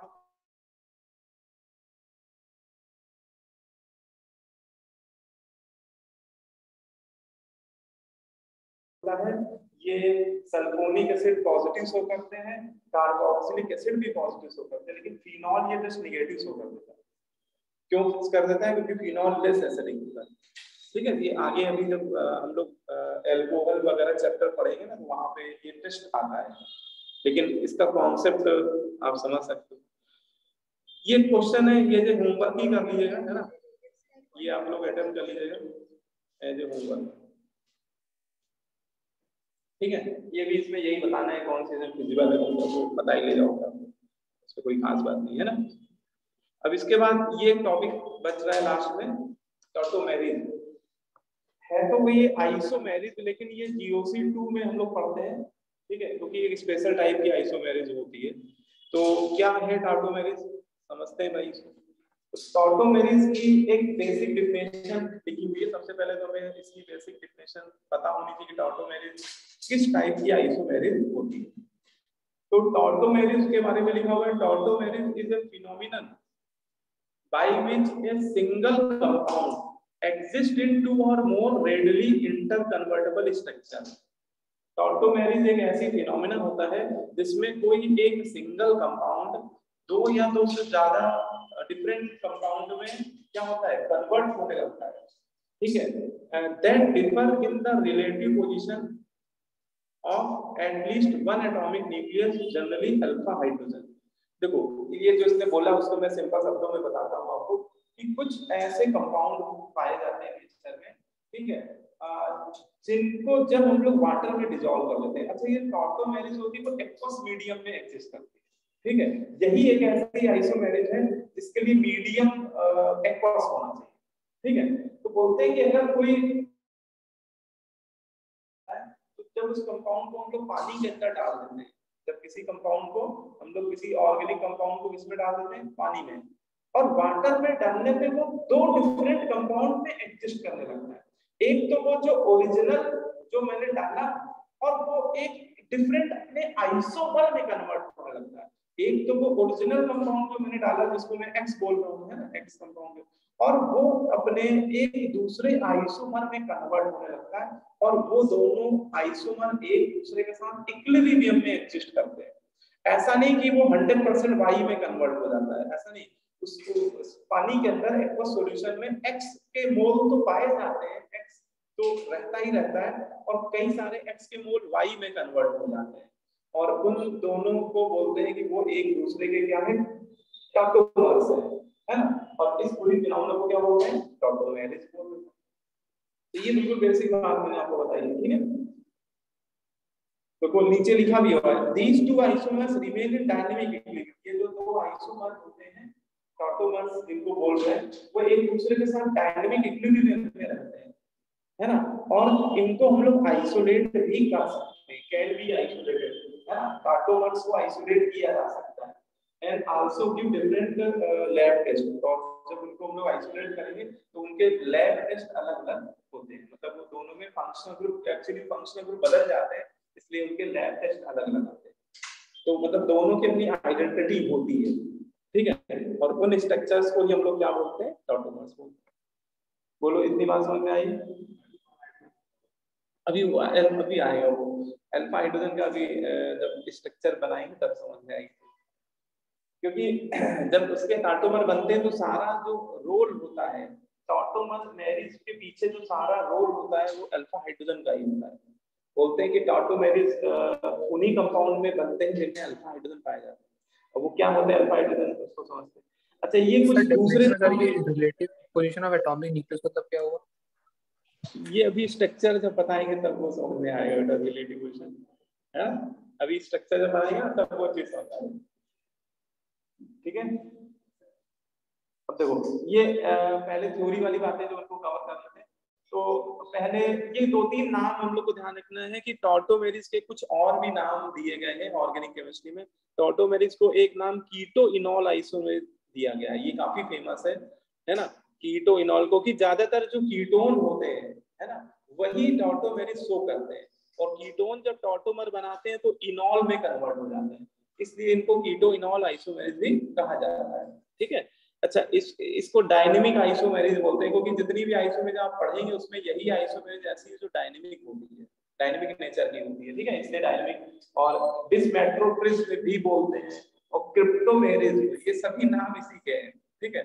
लेकिन सबसे ज्यादा पॉपुलर टॉटोमेरिस है और ये वाला कीटो इनॉल, मतलब ज्यादातर क्वेश्चन में इन्हीं का जिक्र नाम से पूछा जाएगा, लेकिन कई सारे नाम है तो दूसरे नाम भी लिए जा सकते हैं, ठीक है। फिर आता है कि हम कैसे जानेंगे कि किस कंपाउंड में टॉटोमेरिस हो रही नहीं हो रही, क्योंकि क्वेश्चन कई बार ऐसे पूछे जाएंगे जिसमें आपको कुछ स्ट्रक्चर दे दिए जाएंगे, है ना, और आपको पहचानना होगा कि फला कंपाउंड टॉटोमेरिस शो कर रहा है कि नहीं कर रहा है ना। कई बार क्वेश्चन तो यही पूछ देगा, which of the following compound can show tautomerism, है ना, या है ना, तो आप कैसे पहचानेंगे। तो इसकी 2 शर्तें होती हैं, 2 कंडीशन होती हैं, और जो कंपाउंड ये दोनों कंडीशन फुलफिल कर लेता है उसमें टॉटोमेरिस हो जाती है। क्या क्या शर्तें होती है, तो ये मैं कंडीशन बता रहा हूँ आपको, ये नोट डाउन कर लिए, ये सबसे इंपॉर्टेंट बात है। Necessary condition to show tautomerism, tautomerism show करने के रिगार्डिंग नेसेसरी कंडीशन। तो इसमें पहली कंडीशन क्या है, पहली कंडीशन क्या है, देखो पहली कंडीशन है compound should have following function group. उस कंपाउंड में जो भी आपको ऑर्गेनिक स्ट्रक्चर दिया गया है उनमें इन 4 में से कोई एक फंक्शन ग्रुप जरूर होना चाहिए। ये 4 फंक्शन ग्रुप के रिस्पेक्ट में टॉटोमेरिस होती है। सबसे पहला है कार्बोनिल ग्रुप होना चाहिए। वैसे तो 99% एग्जांपल आपको इसी के दिखेंगे, हम लोग के सिलेबस में मेनली यही वाली टॉटोमेरिस है जिसमें कार्बोनिल ग्रुप के रिस्पेक्ट में टॉटोमेरिस होती है। कार्बोनिल ग्रुप को बोलते हैं C डबल बॉन्ड को, और ये कार्बोनिल ग्रुप एल्डिहाइड में भी पाया जाता है और कीटोन में भी पाया जाता है, ठीक है। एल्डिहाइड में इसकी एक वैलेंसी हाइड्रोजन से अटैच हो जाती है और एक किसी भी एल्किल से अटैच हो सकती है, इसको एल्डिहाइड बोल देते हैं, है ना, इसको क्या बोल देते हैं, एल्डिहाइड। और कीटोन में क्या होता है, कीटोन में इसकी दोनों वैलेंसी से क्या जुड़ जाते हैं, एल्किल ग्रुप, तो कीटोन बोल देते हैं। तो इसका मतलब कि वो जो कार्बोनिल है वो एल्डिहाइड भी हो सकता है और कीटोन भी हो सकता है, एल्डिहाइड का भी कार्बोनिल हो सकता है, कीटोन का भी। दूसरा ही होता है इमीन, ये भी एक ऐसा फंक्शनल ग्रुप है। C डबल बॉन्ड NH को क्या बोलते हैं, इतने को इस फंक्शनल ग्रुप का नाम हो सकता है आपको ना पता हो, है ना, इसको इमीन बोलते हैं, है ना। ऐसे समझ लो कि कार्बन सिंगल बॉन्ड नाइट्रोजन, इसको क्या पढ़ रहे थे अभी तक हम लोग, एमीन, है ना, और ये इसकी जुड़वा बहन है इमीन। अब अगर आप यहाँ पे डबल बॉन्ड लगा दो, एक हाइड्रोजन हटा दो, तो ये बन गया इमीन, ठीक है, amine amine imine. Amine saturated amine होते हैं और इमीन अनसैचुरेटेड एमीन्स होती है, बस इतना difference. Nitroso N double bond O nitroso होते हैं, ठीक है, एन डबल बॉन्ड नाइट्रोसो। और ये NO2 तो आप लोग जानते ही हो गया, NO2 नाइट्रो, ठीक है। और ये 4 फंक्शनल ग्रुप ऐसे होते हैं जिनके रिस्पेक्ट में टॉटोमेरिस शो हो सकती है। तो अगर आपको जो भी स्ट्रक्चर दिया है उसमें अगर इनमें से कोई भी एक फंक्शनल ग्रुप है, ये कॉमा नहीं है, ऑब्लिक है यहाँ पे, चाहे ना तो आप ऑब्लिक साइन लगा दीजिएगा, क्योंकि इनमें से कोई एक फंक्शनल ग्रुप प्रेजेंट होना नेसेसरी होता है ना, ठीक है, चारों का होना जरूरी नहीं है, कोई एक, ठीक है। अच्छा, तो पहली कंडीशन तो ये होता है। अब इसके बाद दूसरी कंडीशन इससे भी ज्यादा इंपॉर्टेंट है, ये सेकंड कंडीशन। लेकिन पहले हम पहली कंडीशन ही देखिएगा, पता लगे इसमें कोई ग्रुप ही नहीं है तो फिर दूसरी कंडीशन चेक करने की कोई जरूरत नहीं है। लेकिन पहली कंडीशन जब फुलफिल हो तो फिर दूसरी कंडीशन चेक करते हैं। सेकंड कंडीशन क्या रहा है, it must have at least one alpha hydrogen. उस कंपाउंड में कम से कम एक अल्फा हाइड्रोजन जरूर होना चाहिए, उस कंपाउंड में कम से कम एक अल्फा हाइड्रोजन जरूर होना चाहिए। और अब आपको ये समझाना बहुत जरूरी है कि अल्फा हाइड्रोजन क्या होता है। बोलते हैं कि ये जो 4 फंक्शनल ग्रुप आपको दिखाए गए ऊपर, इनमें से किसी भी फंक्शनल ग्रुप, जैसे मैं चलो लेता हूँ ये कार्बोनिल के रिस्पेक्ट में बात करता हूँ, एल्डिहाइड ले लिया, जैसे एल्डिहाइड है ना, तो ये एल्डिहाइड पूरा एक फंक्शनल ग्रुप है और फंक्शनल ग्रुप से डायरेक्टली बॉन्डेड, मान लो इसमें कोई कार्बन की चेन जुड़ी हुई है, ठीक है ना, तो फंक्शनल ग्रुप से डायरेक्टली बॉन्डेड कार्बन को कॉमन नेमिंग में अल्फा कार्बन बोला जाता है। अल्फा कार्बन कौन सा होता है, अल्फा कार्बन को कार्बोनिल ग्रुप के कार्बन, इसको अल्फा नहीं बोलते ना, ये alpha beta gamma functional group के रिस्पेक्ट में डिफाइन होते हैं।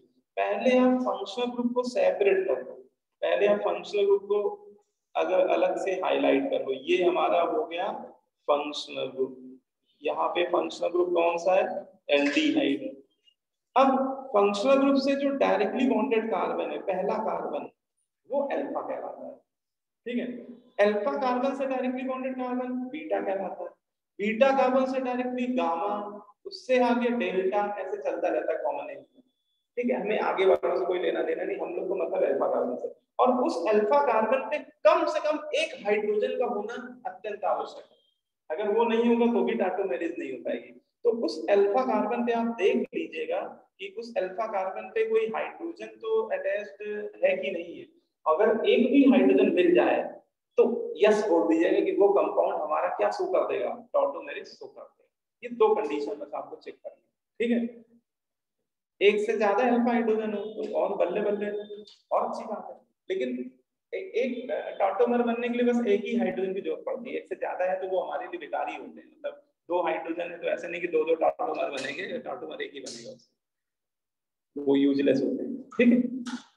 फिर बना देखो, इसमें सिंपल बात है, ये फंक्शनल ग्रुप पहले देखना कि जो भी स्ट्रक्चर दिया जाए उसमें फंक्शनल ग्रुप कौन सा है, तो देख लेना कि इसमें फंक्शनल ग्रुप एल्डिहाइड है और उससे डायरेक्टली बॉन्डेड कार्बन को बोलेंगे अल्फा कार्बन।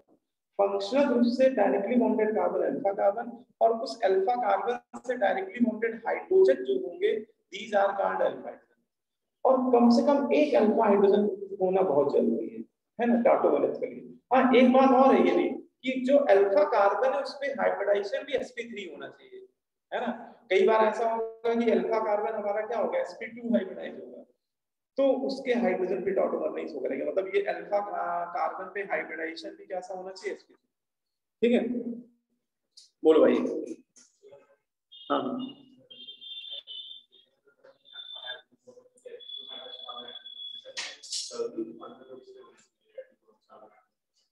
हाँ, क्योंकि देखो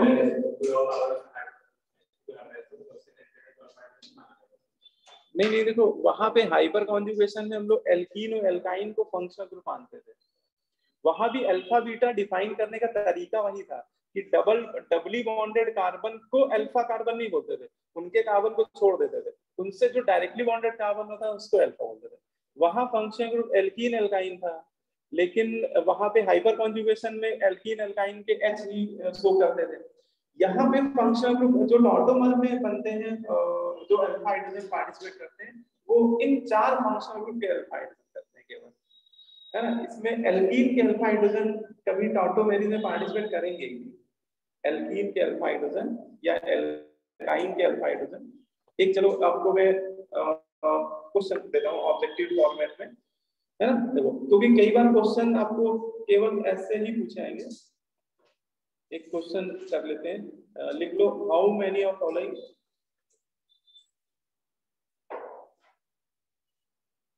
हाउ मेनी ऑफ फॉलोइंग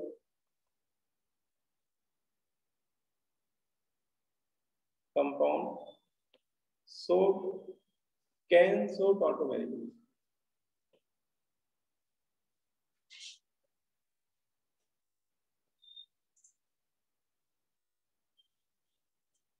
ठीक है, देखिए कुछ स्ट्रक्चर्स मैं दूंगा आपको बना के, आप लोग एक बार देख के बस बताइएगा कि कौन से ऐसे कंपाउंड है जो टॉटोमेरिक सो कर सकते हैं। ये पहला हो गया, दूसरा हो गया,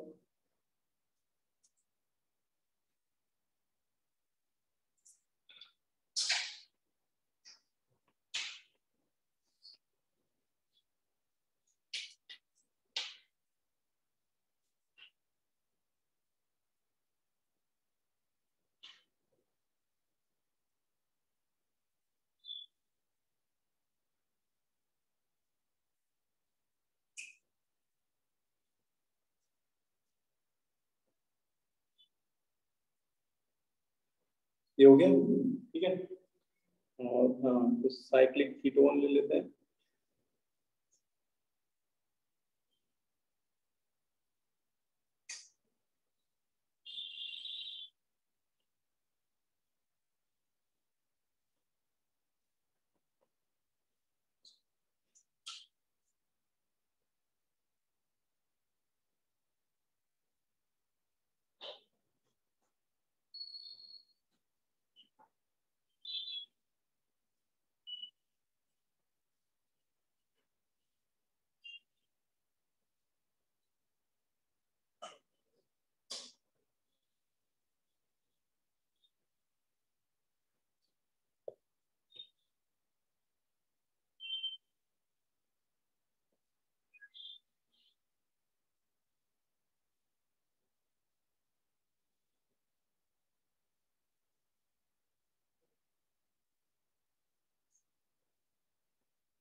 ठीक है सर, इतना ही मैं करता हूं। तो ये कुछ आपको मैंने कंपाउंड के स्ट्रक्चर ड्रॉ किए, हम लोग को बस इतना बताना है कि इनमें से कितने ऐसे कंपाउंड हैं जो टॉटोमेरिक सो कर सकते हैं। ठीक है, तो कैसे देखेंगे? तो पहला वाला बताओ, फर्स्ट वाला तुषार बताओ, करेगा? अच्छा ठीक है, बिल्कुल सही। तो पहला वाला करेगा, है ना? क्यों करेगा? देखो पहले तो देखो उसमें फंक्शनल जो कीटोन है, फिर उसके अल्फा कार्बन पे देखो क्या हाइड्रोजन है, तो अरे बहुत सारे हैं, है ना? अच्छा, हाइड्रोजन मन की आंखों से देखने पड़ते हैं, है ना? आपको लग रहा है कहाँ हाइड्रोजन है, हमें तो नहीं दिख रहा है। तो ये तो सबको पता है कि बॉन्ड लाइन स्ट्रक्चर में कॉर्नर पे कार्बन होता है और कार्बन की 4 वैलेंसी को सेटिस्फाई हाइड्रोजन ही करते हैं। तो इस अल्फा कार्बन पे बेटा इधर 3 हाइड्रोजन होंगे और यहाँ पे 2 होंगे, टोटल तो 5 अल्फा हाइड्रोजन है। मतलब इस वाले स्ट्रक्चर में 5 अल्फा हाइड्रोजन है और हमें तो केवल एक की जरूरत है, एक भी होगा तो भी तो 5 है तो बहुत अच्छी बात है। ठीक है, तो ये बना देगा। ठीक है, आप बताओ, चलो आदित्य दास सिंह, सेकंड वाला करेगा, टॉटोमेरिक सो करेगा तो करेगा बिल्कुल। कीटोन ये एसीटोन है ना, कीटोन नहीं है, और अल्फा कार्बन पे अगर आप बैलेंस करेंगे तो दोनों तरफ CH3 तो आएगा और दोनों तरफ 3 6 अल्फा हाइड्रोजन है टोटल। हमें तो एक की जरूरत थी, 6 है तो बहुत अच्छी बात है, कर देगा सर। ठीक है ना? चलो बताओ, संभवी बताओ, थर्ड वाला करेगा क्या? जल्दी आ जाइए, इसमें अल्फा कार्बन ही नहीं है ना? देखो इसमें ये तो चलो आपका फंक्शनल ग्रुप हो गया, ये एल्डिहाइड हो गया, ये तो पूरा फंक्शनल ग्रुप हो गया। फंक्शनल ग्रुप का कार्बन अल्फा कार्बन नहीं होता है, उसके साथ बेटा जो डायरेक्टली बॉन्डेड कार्बन होता है वो अल्फा होता है। अब इसके साथ कोई कार्बन जुड़ा ही नहीं, तो इस कंपाउंड में अल्फा कार्बन ही मिसिंग है। तो जब अल्फा कार्बन नहीं तो अल्फा हाइड्रोजन कहां से होंगे? तो इसके पास शून्य मतलब 0 अल्फा हाइड्रोजन है, इसके पास एक भी अल्फा हाइड्रोजन नहीं है, so it can't show tautomeric. ये टॉटोमेरिक नहीं शो कर पाएगा, फॉर्मेल्डिहाइड कभी टॉटोमेरिक नहीं शो कर पाएगा। अच्छा, फोर्थ वाला आने दो, ध्यान दो जल्दीबाजी क्यों कर? ये आपका एल्डिहाइड हो गया। पहली कंडीशन तो फुलफिल कर रहा है, और sp3 यहाँ पे अल्फा कार्बन भी है अगर देखा sp3 करने हाँ, ये अल्फा कार्बन पहली बात तो डबली बॉन्डेड sp2 है, दूसरी बात हाइड्रोजन भी नहीं है, ठीक है। तो अगर होता तब भी ना शो कर पाता क्योंकि sp2 हाइब्रिडाइज्ड कार्बन के हाइड्रोजन नहीं शो करते हैं, या sp के भी नहीं, sp3 होना चाहिए, alpha carbon should be sp3, है ना। खैर इसके पास तो हाइड्रोजन भी नहीं है तो ये भी हटा दी है। चलो भाई ऑनलाइन में पूछ लेते हैं कुछ बच्चों से, थोड़ा सा इसी बहाने इंटरेक्शन भी हो जाएगा। बताओ भाई दिव्यांशी बताओ बेटा, दिव्यांशी शर्मा।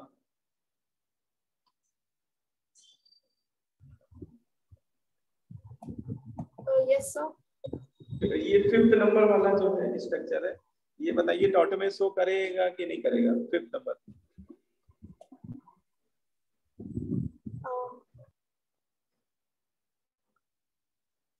आप लोग देख नहीं पा रहे, 5th नंबर वाला बताइए शो करेगा दिव्यांशी बेटा।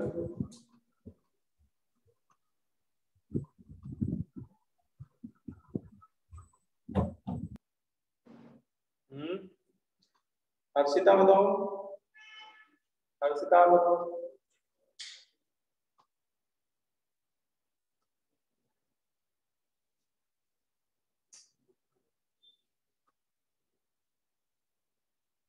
बोलो भाई, विनीत बताओ। अच्छा विनीत, यस सर ये करेगा टॉटो में शो करेगा कि नहीं? यस सर करेगा ना। तो इसमें देखो दोनों कंडीशन फुलफिल हो रही है, कार्बोनिल ग्रुप भी है और उसके पड़ोस वाले अल्फा कार्बन पे हाइड्रोजन भी है ना, ठीक है। 6 नंबर बताओ, गुरु क्वेश्चन फॉर। No sir. गुरु शरण बताओ बेटा, गुरु शरण कौन? आज तुम ऑनलाइन आए सर। बताओ बताओ। ये 6 वाला बताना आपको, ये कंपाउंड प्रोड्यूस शो करेगा कि नहीं करेगा? नहीं करेगा। नहीं करेगा, क्यों नहीं करेगा?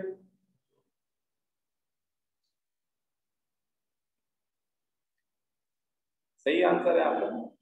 इसमें अल्फा कार्बन क्या है? sp2 हाइब्रिडाइज्ड है ना, उसके पास हाइड्रोजन है, अगर आप ध्यान से देखो तो हाइड्रोजन है, लेकिन वो sp2 हाइब्रिडाइज्ड कार्बन से कनेक्टेड है, इसलिए नहीं शो करेगा, है ना। उसमें ये भी कंडीशन होती है, alpha carbon should be sp3 hybridized, ठीक है। बोलो चलो बताओ। अभिषेक, अभिषेक तिवारी बेटा बताओ, ये 7 नंबर अभिषेक तिवारी। अभिषेक बेटा बताओ 7 नंबर शो करेगा?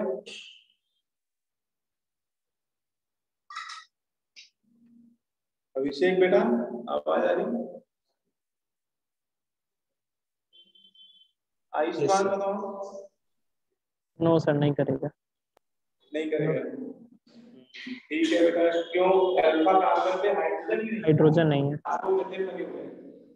नो, 0 अल्फा हाइड्रोजन, इसमें एक भी अल्फा हाइड्रोजन नहीं। अच्छा 8 नंबर कौन बताएगा? आदर्श बताओ बेटा, आदर्श कुमार शो करेगा ऑटोमेटिक? Yes sir. अच्छा ठीक है, करेगा। इसमें फंक्शनल ग्रुप तो NO हो गया ना, और ये कार्बन अल्फा हो गया, और इस पे एक हाइड्रोजन तो होगा ही होगा इसका। तो मतलब ये क्वेश्चन बहुत कॉमन है, ऐसे क्वेश्चन आपको दिए जाएंगे, ठीक है। तो इसमें आपको केवल यही पहचानना होगा कि टॉटोमर शो होगी कि नहीं होगी, है ना। अब इसमें आते हैं कि टॉटोमर बनते कैसे हैं, हाउ टू मेक टॉटोमर्स, है ना। तो देखो कीटो इनॉल टॉटोमेरिस में क्या होता है, इसमें बोलते हैं the main cause of tautomerism is due to the presence of acidic hydrogen, alpha hydrogen. देखो कीटो इनॉल आइसोमेरेस जो होती है ये मेनली कार्बोनिल कंपाउंड्स होते हैं, जिनमें फंक्शनल ग्रुप क्या हो C डबल बॉन्ड, और उनमें बोलते हैं कि जो अल्फा हाइड्रोजन होते हैं, कार्बोनिल कंपाउंड के जो अल्फा हाइड्रोजन होते हैं वो बेटा एसिडिक नेचर के होते हैं, और एसिडिक ये हम लोग पढ़ भी चुके हैं है ना। कार्बोनिल, ये बात तो हम लोगों ने एसिडिक एल्डिहाइड में पढ़ा था कि कार्बोनिल कंपाउंड के जो अल्फा हाइड्रोजन होते हैं वो बहुत ज्यादा एसिडिक नहीं होते, लेकिन पार्शियली एसिडिक होते हैं, थोड़े थोड़े कुछ कुछ एसिडिक होते हैं, बहुत ज्यादा। अच्छा, अगर आप बिल्कुल एग्जैक्टली पूछो कि सर इसका के कहाँ लाई करता है, मतलब जो एसिडिक स्ट्रेंथ की ऑर्डर नहीं पढ़ेगा तो इनका जो के वैल्यू होता है, ये एसिटिलीन पढ़े थे हम लोग, एसिटिलीन से तो कम एसिडिक होते हैं, लेकिन अमोनिया से ज्यादा एसिडिक होते हैं। बीच में आप रख दो, मतलब इनका के वैल्यू जो होता है वो एसिटिलीन से तो ट्रिपली बॉन्डेड कार्बन से लेस एसिडिक होता है, लेकिन अमोनिया से ज्यादा एसिडिक।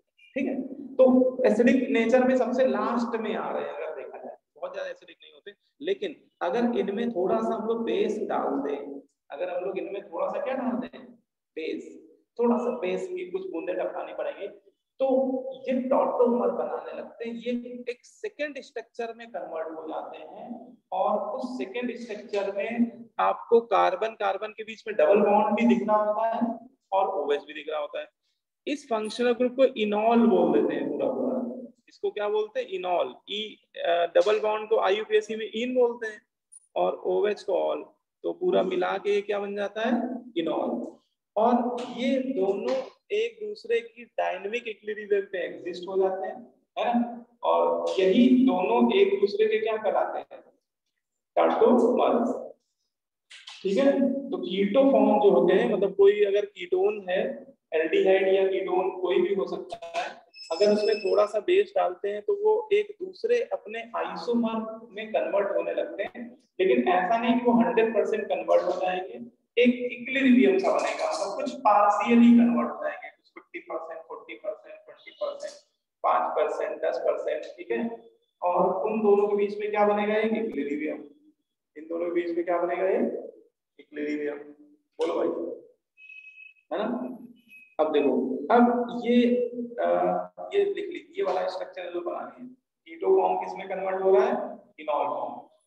अब इसकी मैकेनिज्म क्या होती है कि ये कीटो इनॉल में कैसे कन्वर्ट हो गया, है ना। तो इसमें छोटी सी सिंपल सी मैकेनिज्म होती है कि जो टॉटोमर्स बनते हैं वो जनरली देखा जाता है कि बेसिक मीडियम में बनते हैं, है ना, थोड़ा सा आपको बेस ऐड करना होता है, और जैसे ही आप कार्बोनिल कंपाउंड में बेस ऐड करेंगे तो बेस को पसंद है एसिडिक हाइड्रोजन, बेस को क्या पसंद है, एसिडिक हाइड्रोजन, और कार्बोनिल कंपाउंड के अल्फा हाइड्रोजन क्या होते हैं, एसिडिक होते हैं। तो जैसे बेस डालोगे तो वो फटाफट क्या करने लगेंगे, वो एसिडिक हाइड्रोजन को रिमूव कराने लगेंगे, है ना।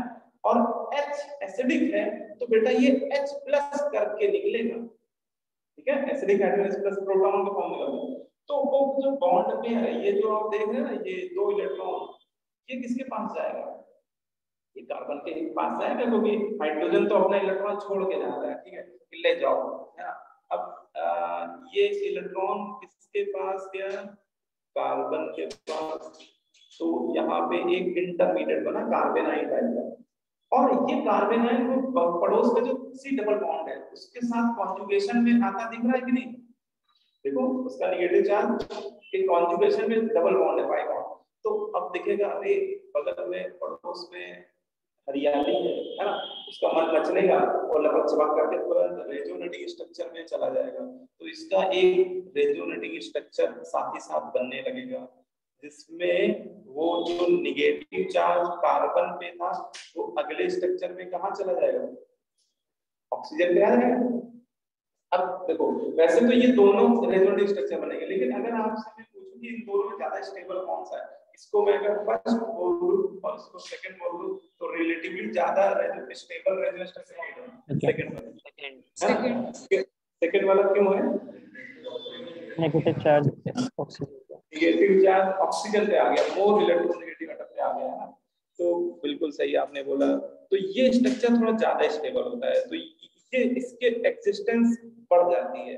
और अब क्या करेगा वो, वाटर को भी बताएं, इसमें सॉल्वेंट वाटर है, ये सारा जो खेल चल रहा है पानी के अंदर चल रहा है, ठीक है। तो वो जो O- है वो वाटर के H+ आयन के साथ प्रोटोनेट होने लगेगा, वाटर के हाइड्रोजन एटम के साथ क्या करेगा, वाटर के H निकाल के वो प्रोटोनेट हो जाएगा, और ये बेटा बन जाएगा इनॉल। यही तो बन गया इनॉल, देखो। तो और ये जो इनॉल स्ट्रक्चर है ये कीटोन का क्या है, आइसोमर है, टॉटोमर है ना। कौन सा आइसोमर है, बोलिए टॉटोमर, ठीक है। तो इस तरह से टॉटोमर बनते हैं। सेकंड एरोमेटिक स्ट्रक्चर सर क्या वो बता दीजिएगा।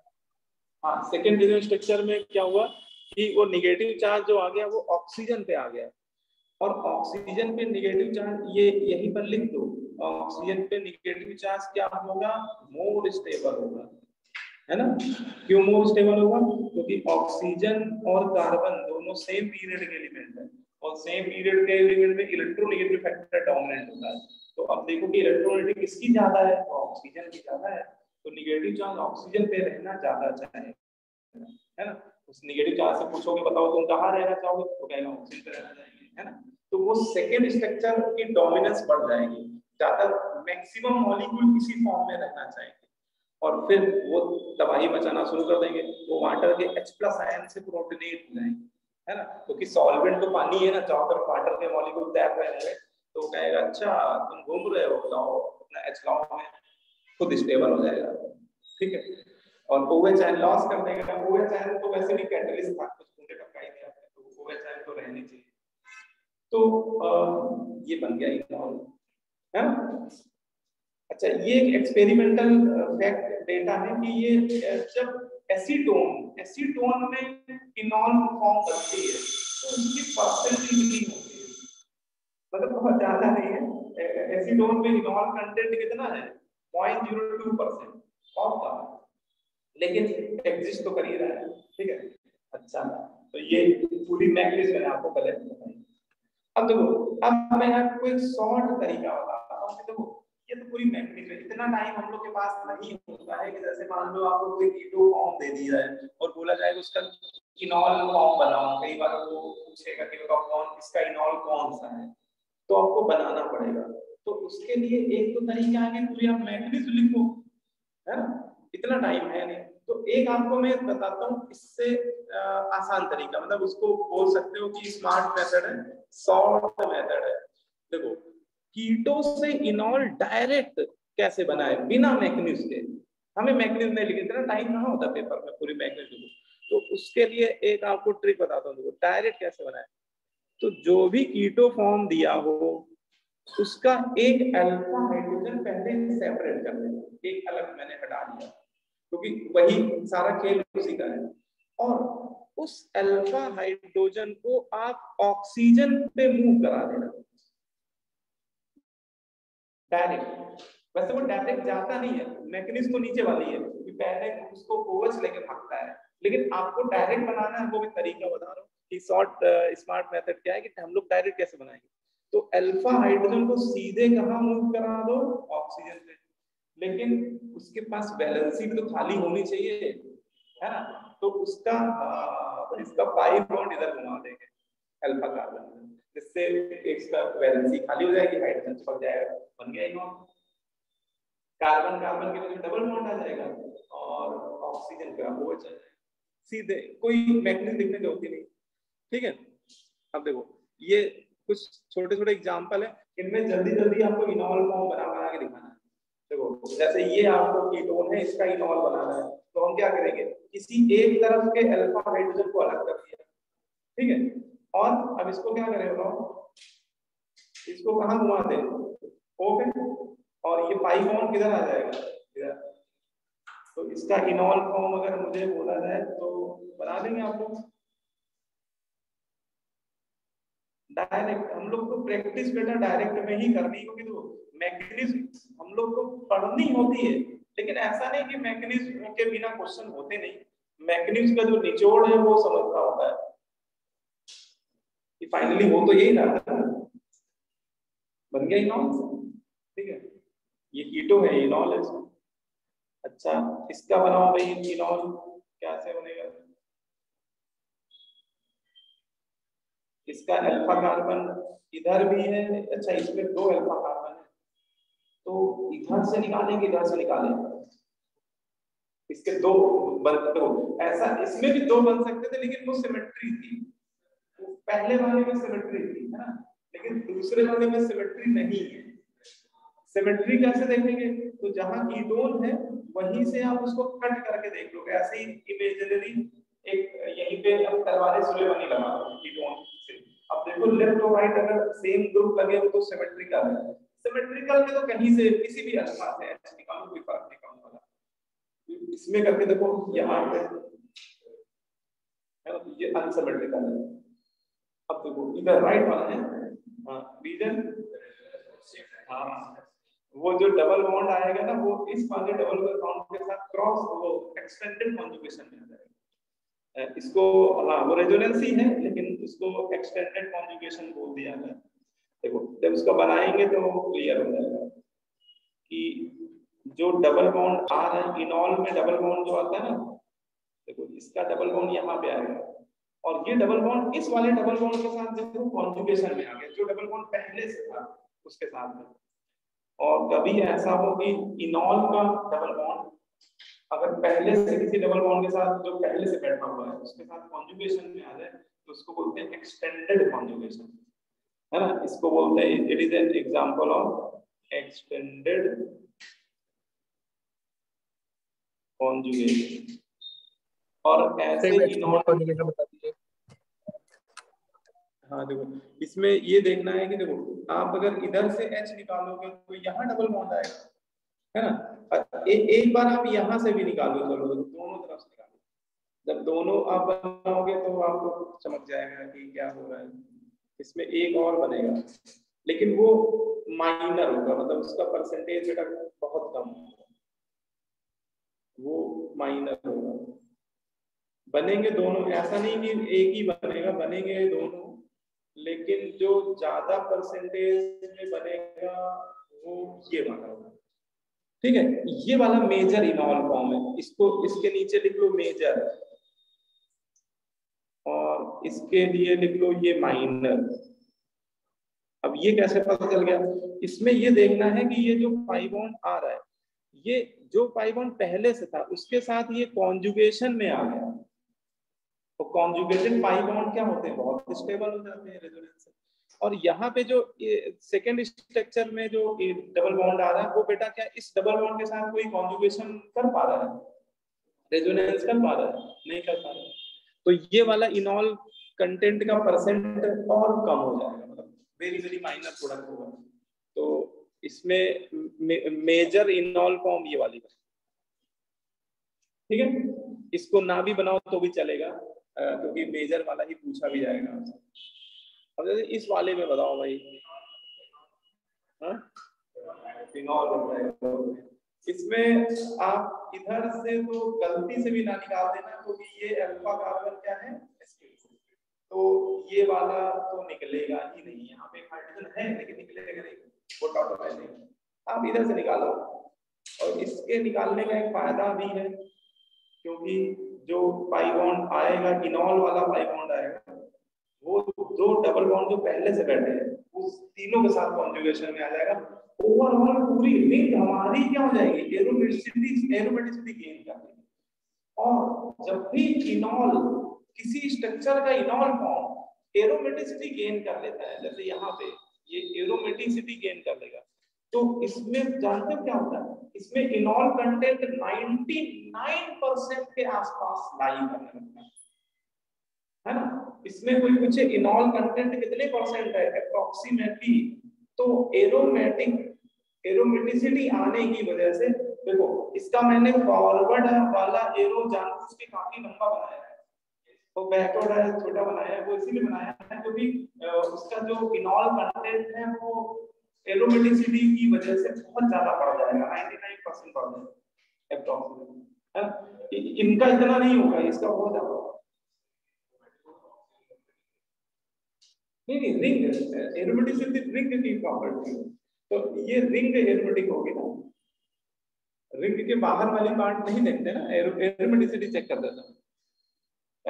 रिंग के स्केलेटन में कितने पाई इलेक्ट्रॉन घूम रहे हैं ये देखा जाता है। तो रिंग के स्केलेटन में 2 पाई 6 पाई घूम रहे हैं। हकल रूल वैलिड है। रिंग की पेरीफेरी पे देखा जाता है। ठीक है, क्लियर? बोलो भाई। एक ये स्पेशल एग्जांपल है, को और देख लो, बस यही बच रहा है तुम लोगों का, ठीक है। कभी आपको 1,3 डाइओन दिख जाए, क्या दिख जाए? 1,3 डाइओन, मतलब दो कीटोन के अगर नंबरिंग करो तो एक कीटोन 1 पोजीशन पे आ रहा हो और दूसरा कीटोन उसके रिस्पेक्ट में कितनी पोजीशन पे आ रहा हो? 3 पोजीशन पे, 1,3 डाइओन। तो ये एक स्पेशल एग्जांपल है 1,3 डाइओन का। और बेटा इसमें जब टॉटोमेरिस होती है, जब इसमें हम लोग बेस ऐड करते हैं तो देखो इसमें अल्फा हाइड्रोजन, ये वाले भी कार्बन के अल्फा हाइड्रोजन भी हैं और इधर भी है, लेकिन आप बता सकते हो कि ज्यादा एसिडिक कौन सा अल्फा हाइड्रोजन? वो लेफ्ट वाला होगा कि ये मिड में जो आ रहा है? लेफ्ट, जो मिड में ये होगा। वाला ज्यादा एसिडिक है। हाँ, क्योंकि ये जब हटेगा ना तो यहाँ पे जो कार्बन आयन आएगा वो इन दोनों कार्बोनिल के साथ, लेफ्ट वाले कार्बोनिल के साथ भी रेजोनेंस में इन्वॉल्व होगा और साथ ही साथ राइट वाले कार्बोनिल के साथ भी रेजोनेंस में इन्वॉल्व होगा। इस पे तो बल्ले बल्ले हो जाएगी, है ना। और अगर अच्छा यहाँ से निकालेंगे तो ये केवल एक ही कार्बोनिल ग्रुप के साथ रेजोनेंस में इन्वॉल्व है, तो ये इतना एसिडिक नहीं है जितना ये वाला एसिडिक है ना। तो इसका मतलब यहाँ पे बेस किसको निकालेगा? इसको निकालेगा। और ये जो हाइड्रोजन निकलता है वही अल्टीमेटली कहाँ जाता है? O पे। वही डायरेक्ट वाला मेथड है और पाई बॉन्ड इधर आएगा। तो इसका इनॉल फॉर्म का स्ट्रक्चर देखो भाई क्या बन रहा है। इसका इनॉल फॉर्म का स्ट्रक्चर देखो ऐसा बन रहा है, ठीक है। और इस इनॉल फॉर्म की खास बात होती है, इसमें जो कीटो ग्रुप, हाँ ये जो OH आया है, ये जो उसकी थर्ड पोजीशन पे कीटोन है, उसका हाइड्रोजन देखो बहुत करीब आ गया है, ठीक है। अगर उसमें बॉन्ड एंगल्स को भी ध्यान में रखा जाए तो ये हाइड्रोजन इस कीटो के बहुत नजदीक आ जाता है ना। इस वजह से इन दोनों के बीच में क्या बनने लगती है? Intramolecular hydrogen bonding. शॉर्ट में लिख दिया, हम लोग पूरा लिख लीजिएगा, इंट्रामॉलिक्यूलर हाइड्रोजन बॉन्डिंग। और ऐसे केस में इनॉल कंटेंट लगभग 70 से 80% के बीच में लाई करने लगता है। जब भी इस तरह से इंट्रामॉलिक्यूलर बॉन्डिंग बन जाती है, ये स्पेशली बेटा ये 1,3 डाइओन में ही देखने को मिलती है ना। जब भी दो कीटोन 1,3 पे हो और उसमें जब इनॉल फॉर्म बनती है तो इसमें इंट्रामॉलिक्यूलर बॉन्डिंग बनने की वजह से इसका इनॉल कंटेंट लगभग 70 से 80, इसका मुझे याद आ रहा है 78% होता है इनॉल कंटेंट इस वाले स्ट्रक्चर में, ठीक है। उसकी एक रेंज होती है, क्योंकि देखो ये मेथिल हटा के कोई दूसरे एल्किल लगा सकते हो तो उसमें वो 70 से 80 के बीच में वैरी करता है, ठीक है। तो मोटा मोटा ध्यान रखना। तो अगर इससे एक बात ये समझ में आ रही है कि सबसे ज्यादा इनॉल कंटेंट कब आता है? जब इनॉल फॉर्म में एरोमेटिक कैरेक्टर आ जाता है। अगर हम इसको समराइज करना चाहे तो इसमें एक ये ऑर्डर आपके बड़े काम का है, ये जनरल ऑर्डर ऑफ इनॉल कंटेंट, कि सबसे ज्यादा इनॉल कंटेंट बेटा तब आता है जब किसी कंपाउंड में क्या जाती है? एरोमेटिसिटी लगभग 99% के आसपास तक पहुंच जाती है सबसे ज्यादा। फिर सेकंड नंबर में इनॉल कंटेंट उन कंपाउंड का होता है जिनमें इंट्रामॉलिक्यूलर बॉन्डिंग। अच्छा ये इंट्रामॉलिक्यूलर बॉन्डिंग कब बनती है, क्या कंडीशन है? 1,3 डाइओन। और एक केस और है, अगर कोई साइक्लिक कीटोन है, अगर एसाइक्लिक है तो 1,3 में बनेगा, एसाइक्लिक है तो 1,3 में। लेकिन अगर कोई साइक्लिक है ना तो साइक्लिक में 1,2 में भी बन जाती है, मतलब अड़ोस पड़ोस में जो दो कीटो है ना उनमें भी बन जाती है। एक ये भी पॉसिबिलिटी होती है 1,2 डाइओन, लेकिन एसाइक्लिक में नहीं ऐसा होता है, वो केवल साइक्लिक, ठीक है। तो अगर ऐसा सीन देखें कि 1,3 पे डाइओन हो या 1,2 पे साइक्लिक के केस में, तो बेटा उसमें इंट्रामॉलिक्यूलर बॉन्डिंग हो जाती है। इसमें इनॉल कंटेंट लगभग 70 से 80, 70 to 80% के बीच में लाई करने लगता है। इसके बाद एक्सटेंडेड रेजोनेंस का केस आपको ये वाला देखने को मिला था, ये वाला है ना। इसका इनॉल कंटेंट लगभग 50% के आसपास होता है, इनॉल कंटेंट डोमिनेंट होता है। लेकिन इसके अलावा जैसे ये ऊपर वाला था, ये सिंपल मोनो कीटोन था, इनका इनॉल कंटेंट बहुत कम होता है, 10% से भी कम ही होता है। जैसे एसीटोन में सबसे कम होता है साइक्लिक कीटोन में, उसमें 1% से भी कम होता है। ठीक है, ये देखो तो आप चाहो तो एक ऑर्डर लिख सकते हो। इनॉल कंटेंट में सबसे ज्यादा एरोमेटिक, अगर इनॉल फॉर्म एरोमेटिक आ जाती है सबसे ज्यादा, अगर 1,3 डाइओन या 1,2 डाइओन सेकंड नंबर पे उसको रख देना, एक्सटेंडल रेजोनेंस आने लगे तो उसको रख देना। इसके बाद आप रख देना इसको साइक्लिक कीटोन, साइक्लिक मोनोकीटोन, जिसमें एक ही कीटोन हो, और सबसे कम होता है एसाइक्लिक कीटोन। एसाइक्लिक कीटोन का इनॉल कंटेंट 1% से भी कम होता है, लेस देन 1%। ठीक है, जैसे एसीटोन का 0.02% होता है। तो ये मतलब कुछ थोड़ा सा ऐसा ऑर्डर है कि कई बार आपको कुछ स्ट्रक्चर दे दिया जाएगा और उसमें इनॉल कंटेंट का परसेंटेज पूछा जाएगा कि सही 1,3 डाइओन ऑर्डर 1,2 डाइओन के बाद होगा। एग्जैक्ट कोई याद भी नहीं कर सकता, एग्जैक्ट तो वो मैं तो पढ़ाते पढ़ाते याद हो गया इतने परसेंट होता है, बस आपको एक मोटा मोटा रफ आइडिया भी होगा तो क्वेश्चन हो जाएंगे। हाँ, अबे क्या करो सही 1,3 डाइओन और 1,2 डाइओन में किसमें ज्यादा होगा?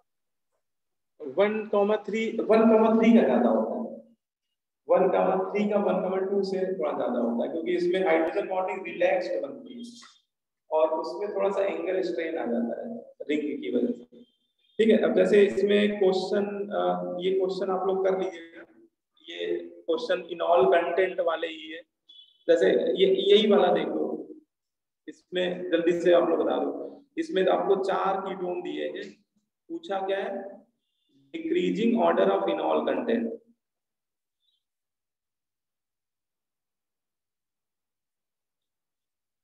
इसमें बस वो टाइप पहचानना है।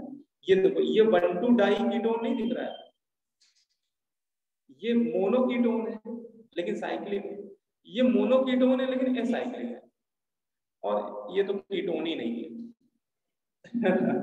ये ईस्टर है, ईस्टर में भी हो जाती है लेकिन इधर वाला हाइड्रोजन घूम के जाएगा, लेकिन इसका सिग्निफिकेंट नहीं होती नॉट में, लेकिन डाल दिया तो सबसे लास्ट में पढ़ देना उसको। हाँ बस खत्म।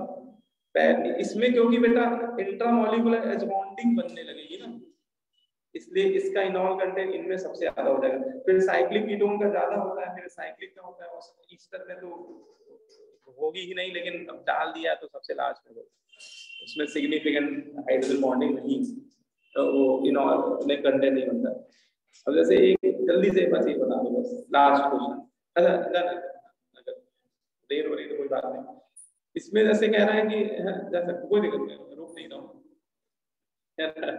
क्योंकि मान लो कोई लेने आया होगा ऐसा कुछ है तो 8th नंबर में क्या है, among the following pair which pair second compound has less इनॉल content. In pair में क्या है, सेकंड फॉर्म का इनॉल कंटेंट कम किसका है। जैसे इन दोनों में बताओ क्या सेकंड वाले का लेस इनॉल कंटेंट है पहले वाले। ये कैसा कीटोन है, साइक्लिक। आपको बस टाइप पहचानना है, ये एसाइक्लिक, और ये हम लोग डिस्कस कर रहे थे कि एसाइक्लिक कीटोन का कम होता है साइक्लिक, और इसमें सेकंड कंपाउंड का लेस है, तो हाँ ये आंसर हो जाएगा। अब सेकंड वाला देखो,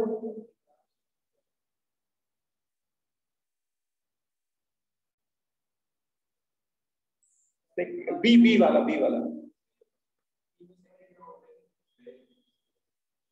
इधर से हो जाएगा, ये अल्फा हाइड्रोजन है, ऐसा नहीं होगा, नहीं होगा। और इसमें जब हो रहा है, अगर ध्यान से देखो, उधर से नहीं होगा, इधर से हो जाएगा। तो ये वाला डबल बॉन्ड इसके साथ एक्सटेंडेड कॉन्जुगेशन में आ जाएगा, जबकि इसमें ऐसा कोई एक्सटेंडेड कॉन्जुगेशन नहीं होगा, तो इसमें सेकंड वाले का इनॉल कंटेंट ज्यादा होगा, इसलिए ये हमारा आंसर नहीं होगा। हमें बताना है कि इसमें सेकंड वाले पेयर में सेकंड वाले का कम, इस वाले इसमें हो जाएगा। क्योंकि इसमें तो वो एरोमेटिसिटी आ जाएगी, ये तो एरोमेटिक वाला एग्जांपल होगा, उसमें ऐसा कुछ है नहीं। लास्ट ये एमसीक्यू है, लास्ट वाला भी देख लो। इसमें यहां से H निकलेगा तो इसका इनॉल कंटेंट ये एक्सटेंडेड कॉन्जुगेशन में आ गया, लेकिन इसमें ये 1,3 इतना पार्ट देखो, ये क्या बन रहा है 1,3 डाइऑन। जब इसमें इनॉल फॉर्म बनाओगे तो इसमें भी क्या बन जाएगी इंट्रामॉलिक्यूलर बॉन्डिंग। साइक्लिक में 1,3 में तो बनती ही, 1,2 में भी बन जाती है ना, 1,3 में तो दोनों में बन जाती है साइक्लिक एसिड। तो इंट्रा वो ऊपर वाले ऑर्डर देखोगे हाइड्रोजन बॉन्डिंग का ज्यादा होता है इनॉल कंटेंट की एक्सटेंडेड कॉन्जुगेशन का। हाइड्रोजन बॉन्डिंग ज्यादा होता है, इसका मतलब कि किसका ज्यादा हो जाएगा, सेकंड नहीं फर्स्ट वाले का। अरे ये भी आंसर है, 3 आंसर है एमसीक्यू में, तीनों सही है।